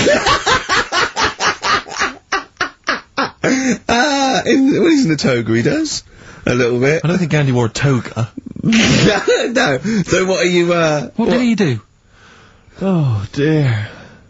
What He did just you sat around, to be honest, Karl. Didn't want to get involved. Didn't do much. Just said, don't have a go, just be careful. Yeah. Don't go mental, don't start fighting, let's all calm down a little bit. He's the one in the pub that goes, okay, stop this, stop mucking around. We were educating Ricky earlier, Karl. I wonder if we should resume that, as the clock is ticking away. Alright, you've got 2 bits of info that you could be, leaving the building with today, right? You've got, where there's a will, there's a way. Yeah, I have that one. They've brought out this drug or, sort of tablet or something. Yeah, he's looked into it then, yeah, go on. Carefully researched. Yeah, brilliant. Yeah. Which means, like, an 8-year-old woman can have a kid. What do you think of that? No, it doesn't. What are you No, it talking does. about? You can inject a woman with something, 80-year-old, and it means, you know, she's got more time on her hands now and that. It's better to have a kid. She can have a kid later on in life. I just realised, where there's a will. Yeah. Very good. Very good. Right, well, let's just move on from that, because he's clearly drivel. No, it's not. I think it's a bad idea. Of course it's a bad idea. Mm. I'll even give you that it's true and possible and might No, even... it is true and possible. Okay, It's been, well- you know, it's not even recent, it's like a few weeks old. Yeah. Okay. Well, it's terrible. No, you shouldn't do it, yeah. Alright, what's the final educating Ricky? So far, I'm not impressed. Get her a cat. Yeah, but Get her a they little meant- Pekingese. they Don't meant to- they don't meant- let her have a child. Yeah, but it's meant to get you thinking, like you're saying, well, she shouldn't have a kid. Or By the time he's 5, she'll try and pick it up and her arms will break. whose arms? Moving on, what's the next one? Would she get a breastfeed? Yeah. And she'd be able to do it standing up while he was on the floor. Talking to nipple. Hey, come on. There's a lovely Look, juicy pair over there. Okay, I think that's the last show. People should actually phone in and speak to Karl and try and convince forget him. that. Yeah, what's the number, Steve? Oh, I forget don't know. that, we What's haven't the got number? time. Yeah, he hates answering it. We'll do it during the Leave it, record. leave it. Phone in if you want to speak to Karl, if you know the number. Call No, in, they try don't and wanna. convince Karl to Don't kiss a wanna. little nipple. Don't want to. Yeah. Right, what we're doing, are we, What's the last educating Ricky? Come on. hook, line and good thinkers. Brilliant. Okay, Yeah, go on. sounds good. Go on, what is it? They've found a lot of fish with 2 heads. What do you think of that? Well, don't know. What do you mean they found a lot of fish with 2 heads? Who else? They've been messing about, basically, these scientists and stuff, and they've said, look at this we can do. Mm. And they're making loads of fish with 2 heads. They can do it now, and they're saying, that's good, isn't it? Do you know what I mean? Alright, play a record then. Yeah, but what do you think? I think if they can do that to fish, they should try and do it to you, and then at least you'll have two brains to work with. Yeah. And we might... Arguing, I'd love you arguing with yourself. And you end up just, you're walking on the street, but you're just headbutting each other. Just cracking heads in the middle. Squeezing fun you'd have, really. I wouldn't know what to do. I'd bang them together. It'd be like one of those knackers you used to have at the playground on the string. I'd just whack them together. I hit your head on the window, didn't I, to see what the noise meant today, didn't I? Yeah. Just if I had two heads, right? Would I be able to sort of do shifts? Do you know what I mean? Say if this is a start or something, they're trying it out with fish and that with two heads. You'd be two different people. You can't think like you're one. It doesn't make sense. If you had two heads, you'd have two brains. You'd have, you know. Well, that's all right. But say if we did the same job, well, we'd be doing the same job. Yeah, you could. So you could say, right, you work through the night. You'd take it in turns to do your job badly and moan about it. Yes, it'd be fine.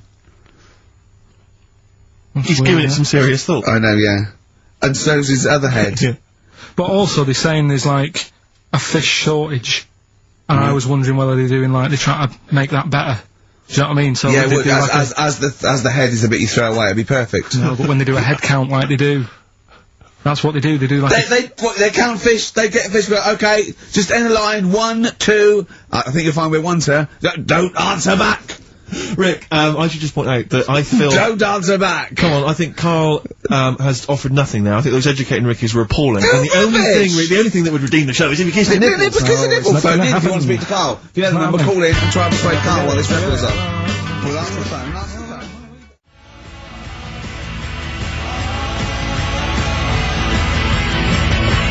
Phones are still going mad. Answer one. Just put someone out. Kings of Leon, California waiting. He was rude. He's so rude to people. They phone up and they say, "Oh, kiss his nipple." And he goes, "Yeah, all right." And he hangs up on them. Answer the phone. Say to come on air. Answer the phone and be nice to whoever it is. Be nice to them at least. Putting people on the air.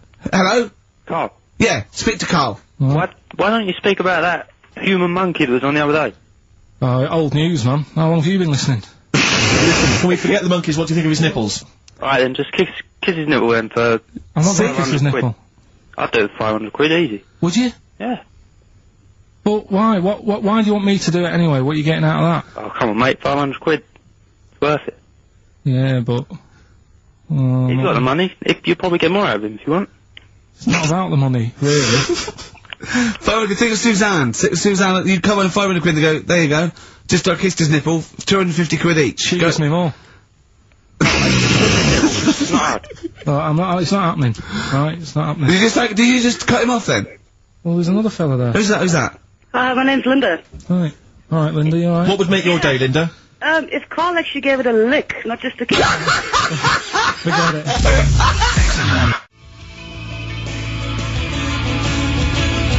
You're on XFM 104.9, pictures of you, and it's Ricky Gervais, Steve Merchant, Karl Pilkington hosting the final show. Exciting. Which means the last film quiz. Karl puts himself in a film. Claire's on next week, by the way, and then, Adam and Joe. Then Adam and Joe. Brilliant. Adam and Joe coming back. So that's Excellent. They're excellent. Right. Matt Lucas said he'd do a show. Give him a call and maybe him and Dave Williams. Yeah. Might Big do things that. with it, huh? Might do that. Yeah. Very good, wasn't it? Yeah, it'd be alright, yeah. Right, the film thing. This is when we get like a film, and I'm in it, right? So I'm doing, we talked, you know, a bit about gay fellas and that today. Yeah. So we're doing, When Harry Met Barry. Okay. Alright? Yeah. And listen to this, and then there'll be a question at the end, and you can win some more stuff. We've got DVDs. Some more shite. Some more good CDs and DVDs and that. Alright, let's hear it. So, When Harry Met Barry, right? We've got 18 hours to kill before we hit New York. I know, yeah. Brought a few books just to kill a bit of time on the journey. When I buy a new book, I always read the last page first. That way, in case I die before I finish, I know how it ends. I read a book like that once. Not on purpose though, it's just that all the chapters have been put in the wrong order, so it's a bit annoying. Got to chapter 1 before I realised. Are you finished now? Yeah, I bought another copy of it and read it in Lanzarote, it was alright. Good read. Listen, we're only staying in New York for a couple of days, aren't we? Because the place does me head in a bit. Oh, really? Yeah, it just stinks, doesn't it? It's a really dirty city. It's noisy. It's funny, the people who live there call it the city that never sleeps. I'm not surprised with all the noise. I couldn't agree more. Listen, I know you're gay in that, right? What is the attraction with New York for you lot? What? Because it is like the gay capital, isn't it? They all love it. Even that Rod Stewart song, you know, that Killing a Georgie, that was set in New York, wasn't it? Yes, it was. Yeah, well, that song was about a gay fellow, wasn't it, who moved to New York and ended up getting beaten up. Not a great advert for the place. You keep going there. Weird. Actually, I know why you like it. It's because it's a city that never sleeps, isn't it?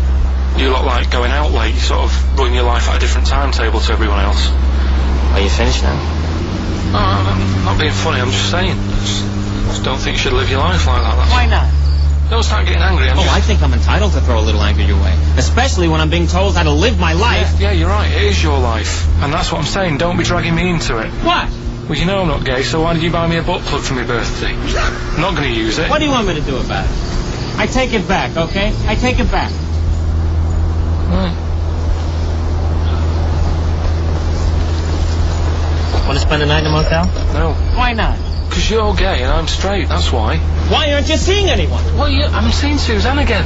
We only split up for a few weeks when she had that funny haircut that made her look like David out of Slade. It's grown again now. She looked weird, didn't she? Well, but forget that. Anyway, don't want to share a bed with you again, not after last time. Oh, jeez, what are we supposed to do? This isn't normal, mate. Pull over. All right, Forget it. all right. Forget Don't it. you... I don't want to talk about How it. was that Pull club? over. Just pull over here. Fine, but let's There's nothing. I'll get a B&B.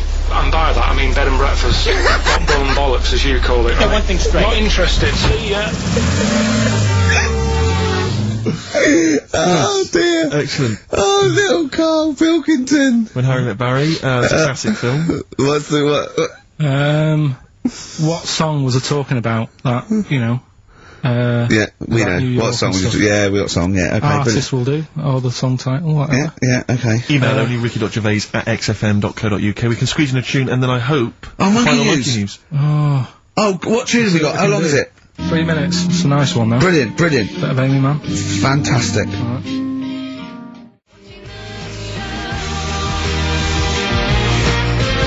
Red Vines, Amy Mann. We've been playing some of our favourite tunes, and after Monkey News, Destiny Collins, we're going to leave you with one of our mutual favourite tracks of all time. We won't say what it is yet. We won't say what it is. It's a little surprise. Then Destiny Collins is in, with little Boyd Hilton, Karl's twin brother. The answer to Karl's quiz question. Karl, what was the question?